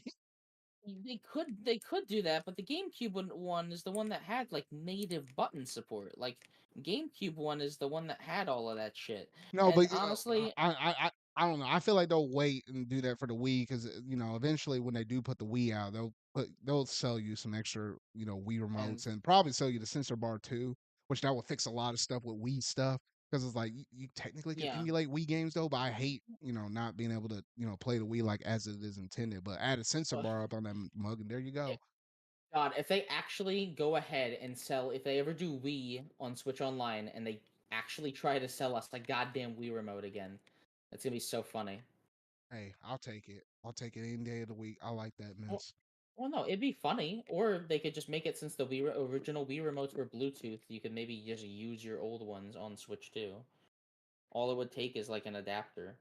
Either way, though, that could definitely happen eventually. But if we're talking about GameCube, you know what I'm gonna say. You know the 4 games that I'm hoping we get. You want to Uh, say them? You read my mind. The 4 games that we better get I on know this I know goddamn one of online. them you want is Paper Mario Thousand Year Door. I'm You talking about the ones that we can't play anywhere else. The games that need online. Oh, all the Mario Party games. Yeah, 4, 5, 6, and 7. I want all of those games. I want them all. Even if I only get like 6 or 7. Remember, the Switch 2 has our microphone built in. Those games had mic mini games. Yeah, no, they really honestly don't have they They don't have no really have an excuse. excuse. So yeah, Like this will be the perfect time to do it. why add a built-in mic if you're not gonna use it? Like they added motion controls to Kirby Tilt and Tumble. They could definitely do this. Hmm. So we'll see. Obviously, like they don't have to do it. But even if I get just Mario Party 5, just a regular old Mario Party like 5, I'm happy because all of the GameCube Mario parties are so good. Either way though. Double Dash will eventually come. I think they're only holding off on Double Dash because Mario Kart World is coming. That's gonna be a dumb rap when we get Double Dash. I'm gonna be like, look here, y'all. Every Friday night we're playing Double Dash. There's no if and or buts about it. I'm about I'll to play Double kick Dash. all y'all butts. No, it'll be like a routine tradition thing. Like forget about Mario Kart World at that point because everybody will be they'll get their fill up on it. No, Double Dash is for real men, and no, we're gonna be tearing it up. Whew, man, I'm ready for it though. I'm ready for it, but that probably won't be a game we'll get until like 2026 at the earliest. But yeah, no, those are some all great starting lineup games that it's gonna easily every time they put out one of those things, you can easily sink at least like 30 something ish hours in each one of those games respectively though. So each one of those games, even if they only put out one at a time, it's gonna carry you for a good amount of time though. So it's really cool to see all those different GameCube games. I'm looking at the time. Time is slipping from us, Steven. We're Well, gonna we'll go barely through have some of the. We're y'all gonna know. go through some of this quickly because I'm pretty sure the next thing you're gonna talk about, we hardly got any info on. Yeah, so the last big major third party game, just go ahead and throw this out here. We did get an exclusive from software game, Dusk Bloods, and it's Which, only exclusive on the Switch too, which I was like, oh shoot, Nintendo ain't playing uh, around. listen, I love From Software games. I've played Dark Souls 1, 2, and 3, and Demon Souls to completion. They are amazing games. Oh, okay. 1 and 3 are amazing games, okay? That definitely deserve Switch 2 ports, by the way. We better get Switch 2 versions of the Dark Souls games. Besides that, though, From Software have been basically rocking the game industry, Zard. Like every From Software game when it releases is a huge deal. People have been clamoring for Bloodborne for so long, and Sanicu, our friend, basically is telling me the whole time we're watching this trailer, this is Bloodborne 2. Even if not by name, this is the spiritual successor to Bloodborne releasing exclusively on a Nintendo console when Sony basically ignored it, Yeah. which is crazy. That is a huge announcement, and that's gonna get a lot of people to buy a Switch 2 just to play this game, even if it's a timed exclusive, even just to play this game first. And it Yeah, looks pretty but if cool. Nintendo's putting the money behind it, I imagine it's probably not gonna be a time exclusive. I feel like it will We'll just see. only stay on Switch too. But we still have to wait a little bit of time up on that one because it doesn't come out until 2026. So it's not this year, it's Yeah, next year. but the flex in just saying available only on Nintendo Switch 2 is crazy. And it does look like a fully featured Souls game. They showed us a lot of cool stuff in that trailer. They said it's a multiplayer game, but all of the Souls games are multiplayer. So I'm hoping it will still have single player functionality. Yeah. So overall, I'm pretty impressed with that. Like Nintendo wasn't playing around. I told y'all for Paul was a businessman through Yeah. and through. He's gonna have a lot Um of y'all by the throat. I'm just saying though. And yeah. outside of that, there was only two other first party games. The next one on the docket, dang, all y'all thought in our little reaction thing that this was like Smash Brothers. I was like, there ain't no way they giving us no Smash Brothers game. Nah, it's Kirby Air Riders, which oh shoot, I didn't think they're ever gonna touch or mess around with that. That we would have been lucky to have just Kirby Air Ride on the GameCube Classics thing though. But they Which we'll giving us still a get full that blown sequel and made by Masahiro Sakurai himself. The dude teased the game huge back in what deal. was it in the last Sakurai video that he put out on his channel. And I was like, wait, what the heck is this dude working on? 'Cause everybody was thinking it was Smash Brothers. Nah, it's this. Not really much gameplay footage outside of just I think it's just cutscenes or whatever though. But they did say it's coming out winter. So I'm thinking that's gonna be a December-ish game, like right before the end of the year. So I'm looking I'm forward to thinking that one. I don't know. I'm not gonna say holiday title. I'm sure they would never go with that as a holiday title. But Not when you like, got I feel like Pokemon, but yeah. well, Pokemon's not gonna be releasing this year. That's like next year. Next year's No, no, no, no, Pokemon no. Gen 10. No. I'm talking about with ZA. That's still gonna Oh, be well, on November. I, Yeah, no. They I ain't gonna put that right next maybe to it. They I never still do. think I still think Legend ZA is like a September game, but we'll find out soon. Obviously, or there's probably gonna be some kind of like June direct or like a Pokemon presents eventually. Either way, though, regarding Kirby Air Ride, I could either see it early next year or late this year, like very late this year. They might have said 2025. I don't remember, or did they just say winter? No, they well, 2025, yes, but winter. Okay, okay. then I think probably either. I think December's a really bad month to release games in general, but maybe early December. It usually has to be like that first week because they pulled it off with Smash Brothers Ultimate. We saw how successful that Oh was. yeah, So Xenoblade 2 and Smash Ultimate did it really early in December. We'll see though. It looks really cool. It looks like Kirby Air Ride. You got the washing machine. Was it the washing machine? The wheelie. You got some of the weird ass cars returning. City Trial revamped with online. And by the way, this game is gonna look really nice. I bet. Sakurai usually does a good job at like making a nice technical showcase and like making his games like look better on each piece of hardware. Like Smash mm, Ultimate is a nice looking game for how much is going on, and he always prioritizes frame rate. So this game could be 120 frames per second, which would be really cool. Either way, I'm glad to see Sakurai working on something other than Smash for once. He deserves it. I'm sure that Smash could still be in the pipeline, maybe by someone else, but we'll see. no, I feel I like he come probably on. still has his hands up on it. It's just I this is just I what don't he's know. been doing in the meantime. Because Smash is the third best-selling game on Nintendo Switch. There is no world where they're not gonna make a new one. If you ask me, Smash is, I'll just speculate for just a second here. Smash is gonna go the way of Mario Kart World. They're gonna completely revamp Smash, but we'll find out eventually. We've Um, been saying that for the longest time, but I fully Besides agree. that, like they knew, they showed director Masahiro Sakurai. They knew that that was gonna be a big one, and I'm excited for that game just because he's behind it. Honestly, it's gonna be really cool. Him returning to his son is just nice to see. Kirby is basically his son. Yeah. So yeah, so it was cool seeing that title. And it was fine and dandy. I was blown away with everything they showed off in this direct thus far. I was like, you know what, you could have ended it right there. I would have been a happy camper. I saw everything I could ever need. But you know how Nintendo is. They always gotta have that one more thing, that one more additional thing, the cherry on top of the sundae. And I was like, wait, what the heck could this possibly be? And then I started thinking back to myself. I was like, well, we started off with Mario Kart. We know it's been a hot minute since we had a 3D Mario. So I was like, you know what? I was fully expecting at this point in the show, this is where we're gonna get the big brand new 3D Mario. See what the I 3D wanted it. Mario's team was cooking up. And then as we saw that trailer progressing on, I was like, wait a minute, this doesn't quite give out the vibes as Mario. And then we started looking in the background and stuff. I was like, wait, I did not just spot a stinking banana.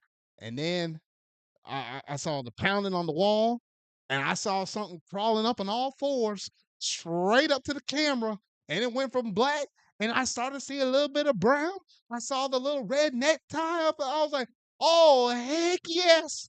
Well, I don't know if he had the tie or whatever though, but I knew my boy when I saw my boy, and it was none other than my DK brother Slammer. My boy DK. They brought the man out of retirement. They said we ain't playing around no more. It's been over a decade. Look, we saw Zard up here complaining on this channel for the past, gosh, it might have been 5 years. Steve and I've been ranting on this channel and saying, look here, y'all. Y'all hadn't gave us a stupid Donkey Kong game in over a decade, man. It's been last since Tropical Freeze. You try to give us this old crusty, rusty mess of a game is not necessarily bad, but the fact that you gave it out to us 3 times, I'm talking about DKC returns, returns, returns, and you brought Tropical Freeze back as well. And I was like, dog, and you put every one of those monkey games up. I can actually say that monkey games up on this system from Donkey Kong Country 1 to 2 to 3. And I was like, what the freak are we doing over here, Nintendo? Give me a brand new Donkey Kong game. Dude, at this point, give me Donkey Kong 64 or something like that. Look, I even went out and bought Donkey Kong Jungle Beat and stuff like that. I even bought out Donkey Kong Konga 2 on the GameCube, bought the barrels and everything because I wanted a new You DK were experience. I had to go on to get something new for Donkey Kong. And when he came through that screen, I could almost shed a couple of tears of joy right there because I was like, they did not forget my boy over here. Like, oh shoot. Zard was over there in DK withdrawal. I'm telling Like you, man, I don't even like bananas that much though. But when I saw that banana, I was like, oh shoot, I'm gonna like it for today though. I ain't gonna eat it though, but I liked it for today. And everything that we saw with this footage right here, it was absolutely beautiful. And the fact that it's not a 2D Donkey Kong game. Mark my words, it's not a 2D Donkey Kong game because I know people have their kind of wishy-washy feelings about Donkey Kong 64, whether or not it's a good game or bad, or It's a a lot of good people feeding game. on It's the nostalgia or whatever though. But it's a good stylized 3D Donkey Kong game. I was not expecting that. I was like, oh heck yes. And you could smash up the whole entire environment. You can go up, down, left, and right. I was combing through all the treehouse footage up on this game though, because I needed to see my little bits up in here. Cranky Kong is even up in the game. We got some leaked characters. I ain't gonna talk about the leaked characters in case you don't want to get spoiled or whatever though. But rest assured, there's a lot of information out here on this game though, and it just seems like you can destroy anything on the environments and stuff like that. They got like a whole little mechanic thing with like singing around with these stone creatures and stuff though. And I was like, you know what? Oh my gosh, I feel like the possibilities on this are endless. And when I get that game in my hand, so help me, this game could arguably be my game of the year. It might trump, could possibly easy trump Mario Kart World, which is already saying a lot because that game looks really ambitious for what it is, though. But this could be very well a game of the year. And mark my words, on this day that we're recording this thing on April 13th, this could be a game to rival and get within my top 10 games of all time. If they pull this mess off just right and just beautifully enough, it could sit up there close to on par. Maybe not on the same pedestal, but maybe a few steps back to Mario 64. I said it here first, y'all. All right. well, What do you guys say, Steven? here's the thing. Right before the Switch 2 Direct, I spent my entire day off before the Switch 2 Direct 100%ing Mario Odyssey in its entirety again. Because I very much believed, I told you, maybe I said it on the last podcast. I'm expecting 3D Mario, but what I want most is 3D Donkey Kong. Because 3D Mario always gets all the love. 3D Donkey Kong is always the one that goes out of their way to try new things. It's always really ambitious. Donkey Kong 64 is a very ambitious game. 5 playable characters, huge, huge, like, nice open area, like hub area, nice big worlds that you can go back to some of those worlds later in the game and still find new things. It's a little bloated, but it had heart. And this game has the potential to be the Mario Odyssey for Donkey Kong. This could completely revitalize the Donkey Kong franchise. Like, we could see Donkey Kong getting new games more frequently if this does well. And, this is the Mario, you know, it's not confirmed, but it's the Mario Odyssey team. Come on, look at it. It's the Mario Odyssey team. It looks like Mario Odyssey. It plays buttery smooth. He's so expressive. The capture mode, where you take pictures, is the exact fucking same as Mario Odyssey's capture mode. If this isn't made by the Odyssey team, I'm genuinely confused how they made a game that looks so similar. Yeah, that's true. Um, it's it's so cool looking. Like, the whole point about how the entire environment is destructible. Like, it definitely feels like a game. It feels like a game designed around Donkey Kong's specific abilities. He's big, he's strong, but he's still pretty agile. Like, he can jump around and break stuff to his heart's content, swing giant boulders around, do this, do that. Like, he has a move where he, like, basically kind of like Mario's ground pound, but he starts real high and, like, punches down, which reminds me of the ending of Donkey Kong Country Returns. It's cool. But Donkey Kong's such a cool design, and he looks amazing in this game, by the way. He's so expressive. Just the model looks really nice. Yeah, Um, and I the think that movie was the design works well. yeah, because that was the one thing that we kind of got alluded to where it could possibly get redesigned. It's like what the movie design got redesigned. We saw it Super when in that Nintendo very World. first, yeah, and then we saw it first in that what was it? That first trailer for Mario Kart World with the first Nintendo Switch 2 Direct trailer, and or not direct trailer, the Switch 2 trailer or whatever though, when they showed off the Yeah. system for the first time. We saw that dude was getting redesigned though. So they're kind of leaning away from the rear style of things though. And I guess it's gonna take a little bit of time for him to warm up on me though. But in certain shots, like what I have on the TV right now in the podcast, or like some of the shots like with the promotional material, like when he's punching down at the ground or whatever, if he's looking mad or looking pretty happy, he looks good. Like it's kind of reminds you of the DK era that you had back within like like the arcade era ish. If you saw some of that promotional material, looks fine. I don't have any issue with him though. Some of the other kind of expressions where he looks a little bit more goofy ish, where I'm like, okay, maybe I kind of prefer the rare style just a little bit more though. But it's not necessarily an overall bad take on Donkey Kong. It's just gonna take a little getting used to. Like we seen how Mario changed so many times from like what Mario Brothers one to Mario Brothers three to World to where we got him in the new Super Mario Brothers series for like DS and Wii and onward. Like his changed Yeah. constantly. But like at least in comparison to that, like it's not too far off from the mark though. So it's nothing super drastic, but I don't know, it just take a little bit of warming up to. Yeah, and this game, it releases in July. Like this, everything about this game looks so good, and it's only 3 months away. Basically, it's by the time that we're all done with Mario Kart World, Donkey Kong will be basically right around the corner. Yeah, and I like how it's only like a month after World and stuff. So you get your time with Mario Kart World, and then the next month you'll get Donkey Kong Bonanza. That's the title of the game. Bonanza. And Yeah, that'll be next up on the docket though. So I'm really looking forward to this one as well. So those two, I'm definitely picking those two games up on their respective launch days and stuff.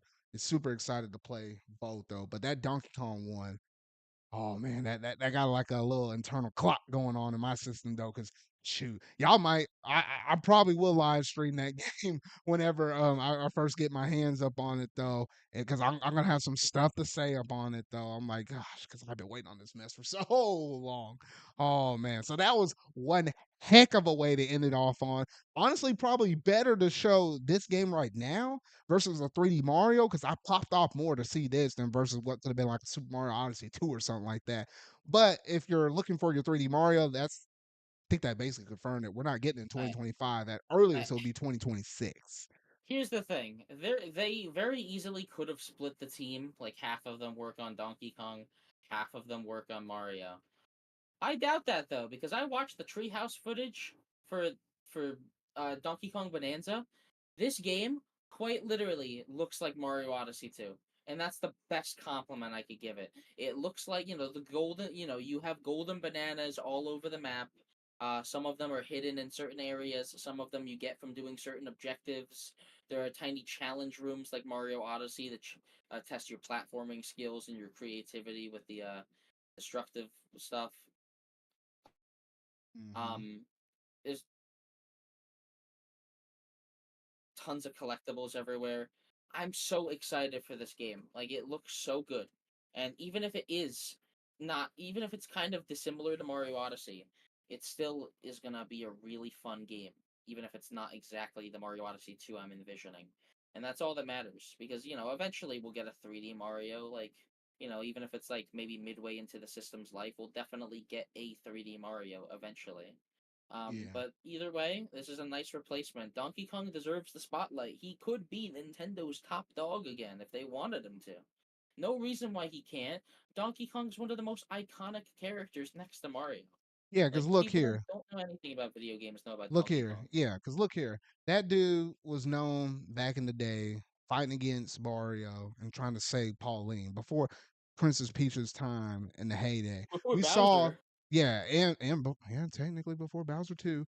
And the fact that he blew up so big with Donkey Kong Country on the Super Nintendo between the first, the second, and the third one. Donkey Kong Country 2, arguably one of the best platforming games of all time, easily in a top five list right there.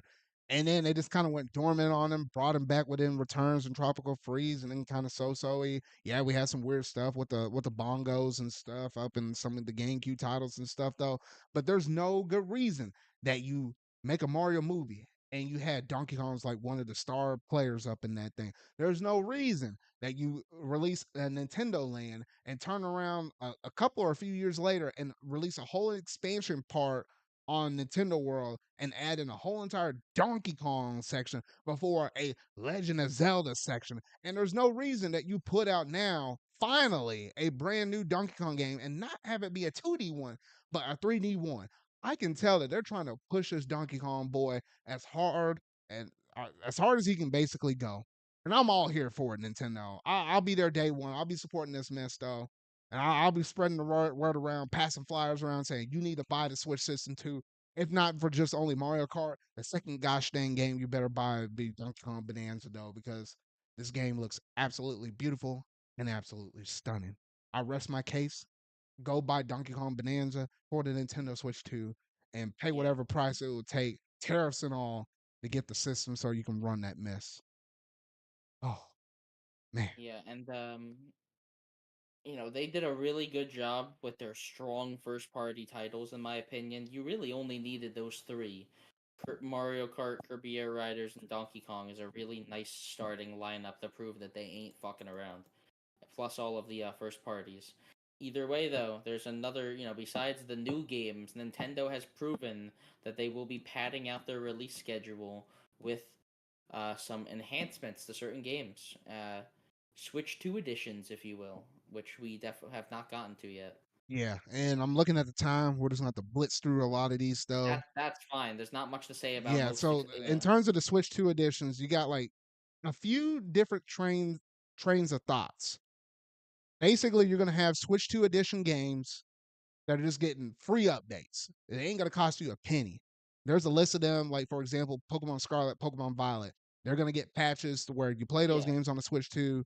They're just gonna get some visual and performance stuff, whether it be the s- visual stuff or just the frame rates and stuff in general, strictly though. performance. Yeah, so Yeah, it's good to have free stuff like that. That's a camp of Switch One games that's going to be in that department. There's another camp of games that's going to be the $10 upgrades, where it's just all visual with frame rates or the performance or the performance and the visuals. Good gracious, sakes alive! which And those kind of games following the camp of like Metroid Prime 4 as well as Pokemon Legends ZA, where normally the Switch titles were going to be $60, but if you happen to buy a Switch 2 edition or get the upgrade pack and pay the extra $10, those are going to be costing $70. So, I think they're going to typically do that, especially for games that have a Switch 1 version that hasn't released already yet. There's a good chance that they'll fall up in that category as well. A couple other games that fall in that category as well is the Breath of the Wild and Tears of the Kingdom. Those are also $10 upgrades. However, there's an asterisk with those two. Whereas if you have NSO expansion pack tier, then you're actually going to get all of that stuff for free. The upgrade is going to be for free as long as you technically already own the games though. So that at least they threw you a bone up on that one.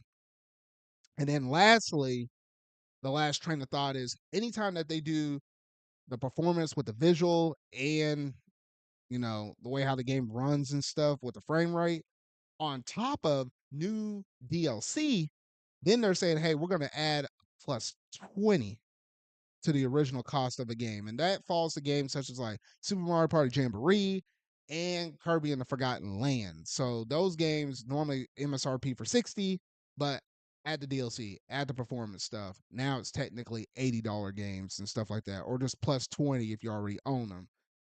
And those are all the three different tiers of Switch 2 edition games. I blasted through it yeah, really quick, but Metroid Prime 4 is cool with the 4K 60, 1080, 120. dude. And what was the other one I thought that was cool? So I most of the specs I remember off the top of my head. Breath of the Wild and Tears of the Kingdom are both at 1440p 60 FPS. That is fucking crazy. Oh yeah, It's that's gonna be beautiful right there. That's all we need. I I'm probably gonna replay one of them. I don't know which one, but I'm gonna definitely try that out. If it's a consistent 60, that's gonna be so fucking nice. Um, pretty sure 1440. I don't think I remember seeing that they were 4K. Uh, Metroid Prime, like yeah, 4K 60 is huge. That game, not only is it getting that, it's also getting the mouse mode, which is gonna be awesome for that game. Oh yeah, I didn't mention Zelda's getting the weird phone app. Oh Like yeah, I the don't know, Zelda notes, which that one's pretty it's it's cool. it's okay, but I wish some of it was built into the game itself. Like it's kind of stupid, honestly. But it's not a big deal. The main reason you'd be buying the upgrade is for the performance. Either way, though, besides that, Metroid Prime's getting a huge upgrade with the HDR, as a HDR they said, plus the enhancements to the graphics. I'm so excited to get Metroid Prime 4 on Switch 2. And then Legends ZA is also getting an enhancement, which it was definitely 60 FPS. Apparently, from some people went hands on, and it can go as low as 20, which I hope is not true. Yeah, I think it's gonna be fine for the most part though. I don't Yeah. think it's gonna be nothing stupidly crazy though. But the fact that that little bit of footage that they showed off in the direct, that looked perfectly passable for me in comparison to like some of the other footage we got before that. So as Yeah. long as it runs like that, I'm gonna be a happy camper. I'll pay to get the Switch 2 edition of that game because I like my Yeah, but Legend like, series. well, here's the thing: if it does run at a very like nice performance, yes, I'll definitely get the Switch 2 edition because Legends Arceus. The main problem was the frame rate and like the pop in and shit. And Legends ZA looks like it could be fun. So I really hope that like everything about it is just enhanced and Pokemon Company actually starts making good games because they have no excuse to have Scarlet and Violet situations anymore. You know what I mean? Mhm. They are working with PS4 bordering PS4 Pro levels of hardware. There's no reason why they can't make an open world game look decent. Well, we have Breath of the Wild and Tears of the Kingdom at 60 FPS in this same system. Fucking Dragon Quest 11 ran on Switch just fine. You know what I'm saying, right? No excuse. Yeah, yeah. I mean, they Uh, really don't. They really don't. Not at this point, no. yeah, from what I'm seeing, it looks like it runs at 4K 60 in the little tidbit they showed, which is really cool. I'm definitely getting Legend ZA. If I get the Switch 1 edition or the Switch 2 edition, I'll still find out. I gotta wait till closer to release. Um, and then the last one was, or the last two, which are actually getting that full, like basically just DLC expansions bundled with the Switch 2 edition, is Kirby's Forgotten Land Star Crossed World, which looks like it's like a new game plus type of deal, like an alternate like story to the main story, which I trust the Kirby team. It's probably gonna be pretty fun, and also I fucking love Forgotten Land. It's probably in my list of top 5 Switch games, and it's getting 60 FPS. I'm so fucking happy. I don't think I need to specify beyond that. 1440p, 60 FPS for that game is going to be legendary. And then also, Mario Party is getting the Jamboree TV update, which the game will also be 1440p. Gets that slight resolution bump. It looks like the only Switch 1 game that's getting 4K are those Legends EA and Prime 4. Like everything else is getting 1440p bumps at most. Um, Yeah. but Jamboree TV takes full advantage of the Switch 2's new features with the mouse and the camera, and that's going to be really fun. Mario Party's all about that weird, wacky, experimental bullshit. So even if I don't play it that much, it's cool that they have it. It's not something you have to buy, you know what I mean? Jamboree runs pretty well. Yeah. So, like, whatever at that point. Like, I might get it eventually, but I might not get it at launch. Um, Mhm. and that's it, really. I'm expecting them to do a lot more of the DLC expansions, and then the occasional, like, Switch 2 edition, just with performance upgrades here and there. You know what I mean? Mhm. Like, I'm just gonna pull up a list on my end of, like, Nintendo Switch games real quick. I'll make this quick, I promise. I was about to say yeah, because we're running up on time. But I, while he's pulling up that list, I like okay. how we were able to get through like the Switch 2 hardware thoughts, the direct announcements, and the Switch 2 edition games. Unfortunately, we won't be able to get into like the Switch 2 confusion, the system pricing, software pricing, and then kind of what we're picking up. So we'll just kind of put a little pin on those three things. We'll bring it up in the next episode because by then, hopefully, we all Well, heard about the hopefully news no. with the pre-order stuff though. So a lot of the pricing stuff we should know within the next 2 weeks.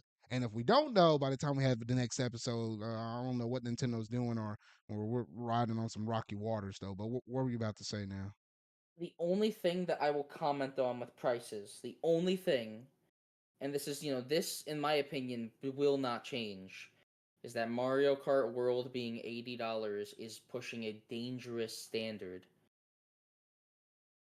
that I hope does not continue. I think we can both agree on that. There's no reason Nintendo should be pushing the envelope. There's no I don't reason know. they should, but they know they had all the right to do it because they know people are gonna wind up paying it Well, anyway. And I know well, that's only really gonna apply to Mario Kart, Smash Brothers, your super big marquee Zelda. ones, your 3D Zelda, your 3D Mario. Either way, though, well, that's the thing. Either way, though, it's just these games better. But Mario Kart better have that single player. It better have that crazy amount of content if they want to justify $80. Like it has to, because there's a lot of people. When this game comes out, it might get bad reviews just because of the price. Like people saying it's not worth $80 or this or that. Like Nintendo has to be careful because they might push away all that goodwill. That's all I'll talk about though. Regarding the console's price or anything else, we might find out more about that soon. So we can talk about the whole wacky journey there next time. Yeah. Yeah, so I think that's pretty good. And I was wondering because you said this might be a shorter show, and I was like, heck no, not the way how you be talking half the time. No, but I kind of had a feeling that this is probably gonna be the rough 2 hours right here. So at least It had cut to through be, like yeah. half of our topics though, because I mean the better chunk of it obviously was all the games that was in this direct, which they did not shy away from, at least not the little, not the least. Not the least at Yeah. all, though. But overall, I was feeling really solid about this direct, though.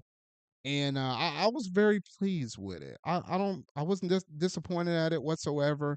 A lot of the disappointment for a lot of people came after the fact once we learned a little bit more information on the system itself, though. But in terms of just the games themselves, easily one of the best Nintendo Directs we might have ever had, point blank, period. There ain't no room for discussion on that one, though. Like, that one is just, this one is just so good.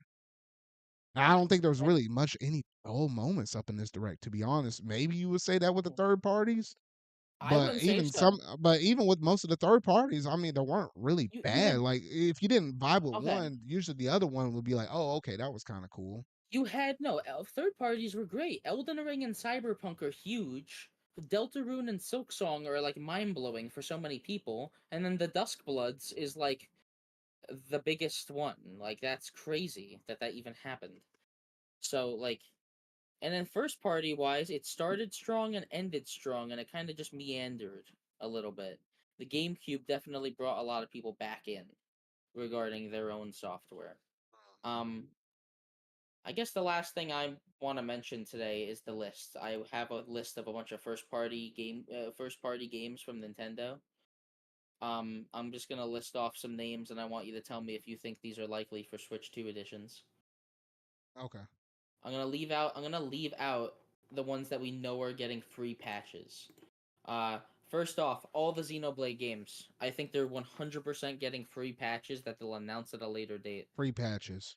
If like it's either that or they'll each get $10 upgrades that will increase the resolution Now, and the whenever frame you rate. list them out, I'm I'll say if they're either free patches, the $10 upgrade, or 20, because I think maybe they're gonna Yeah. get DLC. All Okay. right, keep I it think for rolling. I yeah, I'll keep it rolling. Mario and Luigi Brothership. That'd be free. Fucking hope so. Uh Paper Mario the Thousand Year Door. That I want that to had hear to be your thoughts. that would be free. That'd be I free. don't think so. I think that would be a $20 and they'll do expansion for it. Well, if they do the whole thing with the Luigi thing that they kind of somewhat teased, then maybe.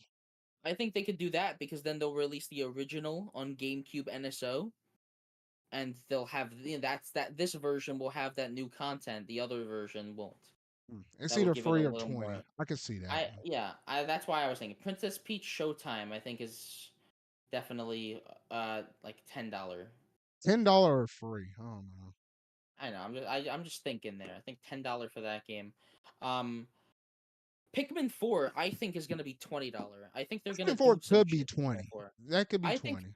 they've been teasing co-op for that Wait, game. They oh, keep showing hold on, hold on, pictures. hold on, hold on, hold on, hold on. No, wasn't Pikmin 4 confirmed for the free update? I don't think so. I'm pretty sure it is. I think Pikmin 4 was already the free update. One second, one second.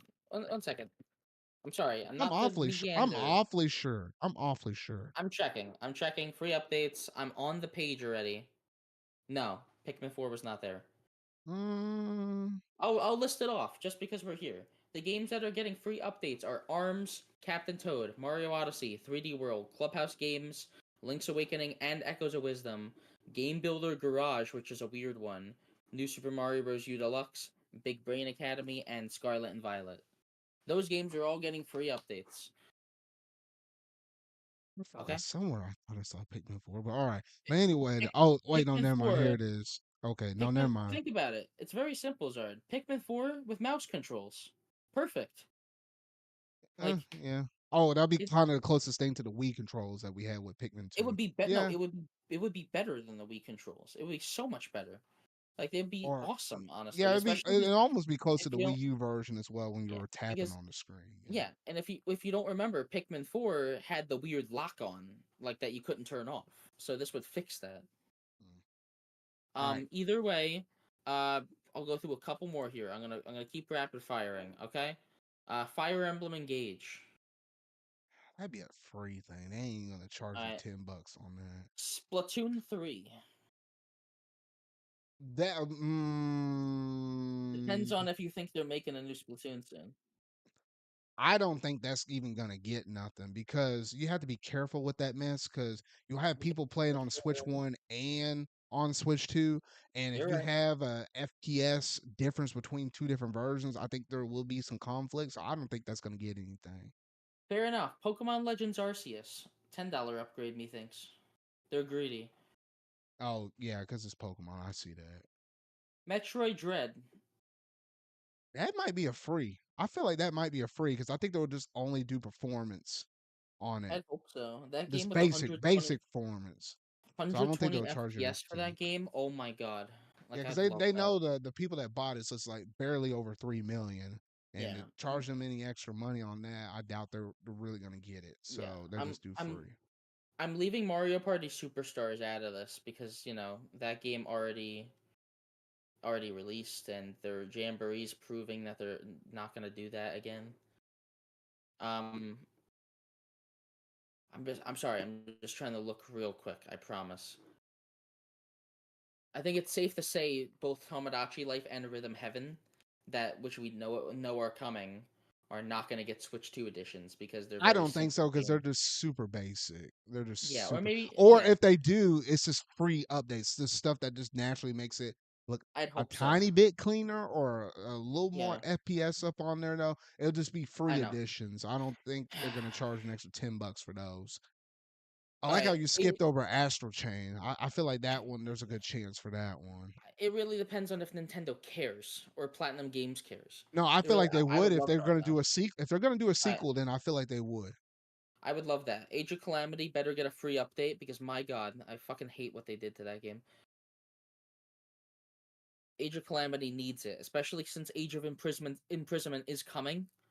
They're gonna want people to revisit the one before it. Better be a upgrade. Um, Animal Crossing: New Horizons. Mm, Do you think they're gonna? So many people have that game. they Do you think already they're got. gonna They try to already make got money? DLC though.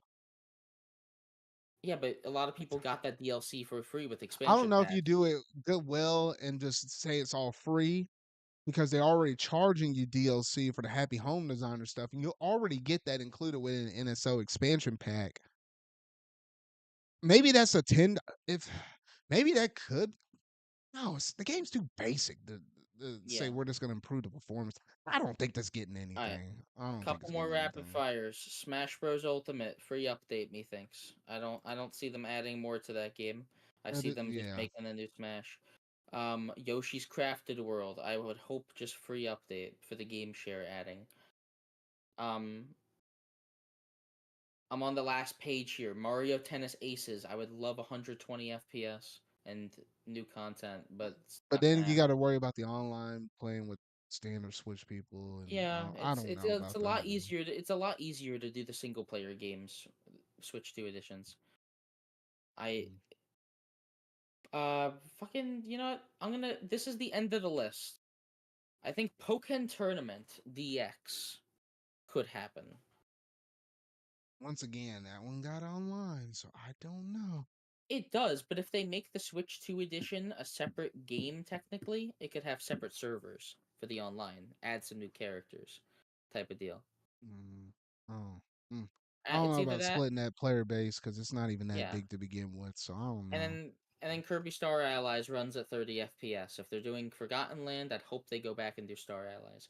But besides that, like yeah, there's a lot of games on Nintendo Switch that could use those upgrades, and I think that's the main thing. We have a lot of Switch games. We've been playing the Switch for however long now. We just want our games to continue on to the next system, which they're doing a very good job at assuring us. Like these games that we already own will be continued to be supported. Like they're not giving up on the Switch library just yet. Yeah, Besides that though, like we've talked about most, if not everything, we could talk about, and then we'll talk about some of the more negative stuff once we get more news about it. yeah. Which I feel like we're pretty informed at this point, though. But seeing where some of the prices could officially land at will be the only other difference. And then we'll just wrap and bow tie all of that mess up and stick it all up in there, though. So at least at that point, by the time that episode comes out, we would have been sitting on this mess for about a month, and then kind of see exactly how we feel, the community feels, and everybody else on the internet, though. So yeah, I feel like that'd be a proper good post analysis on everything though. But at least we got you most of the important details out within this one given episode though. And that's basically gonna do it in terms of this ZardCast episode 102 that we got planned up for you right here though. So a lot of great stuff announced in that direct and a lot of controversy that came after the fact though. But we'll dive into the controversy on another episode though. But Steven, let the fine people know where they can find you at. You can find me on Twitter at Steven Jr. 1231, or you can find me on a collab channel I do with some friends called Spaghetti Disco. Alrighty. And that is basically gonna do it in terms of my Zarcast episode 102. I told y'all it's gonna be a meaty one.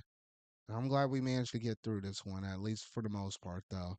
Alrighty, y'all. Well, if you happen to really like this video, make sure you're going to hit that like button, go ahead and hit that subscribe button, and that bell to stay up to date on all things video game related I feel like talking about and discussing. And if you happen to be one of my audio only listeners that happen to be listening to this on YouTube Music, Apple, Spotify, Amazon Music. Yes, you can listen to me in the car via iHeartRadio.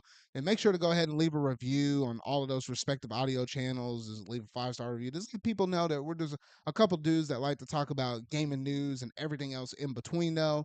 And that basically does it in terms of one purely focused direct only and solely on the Nintendo Switch 2.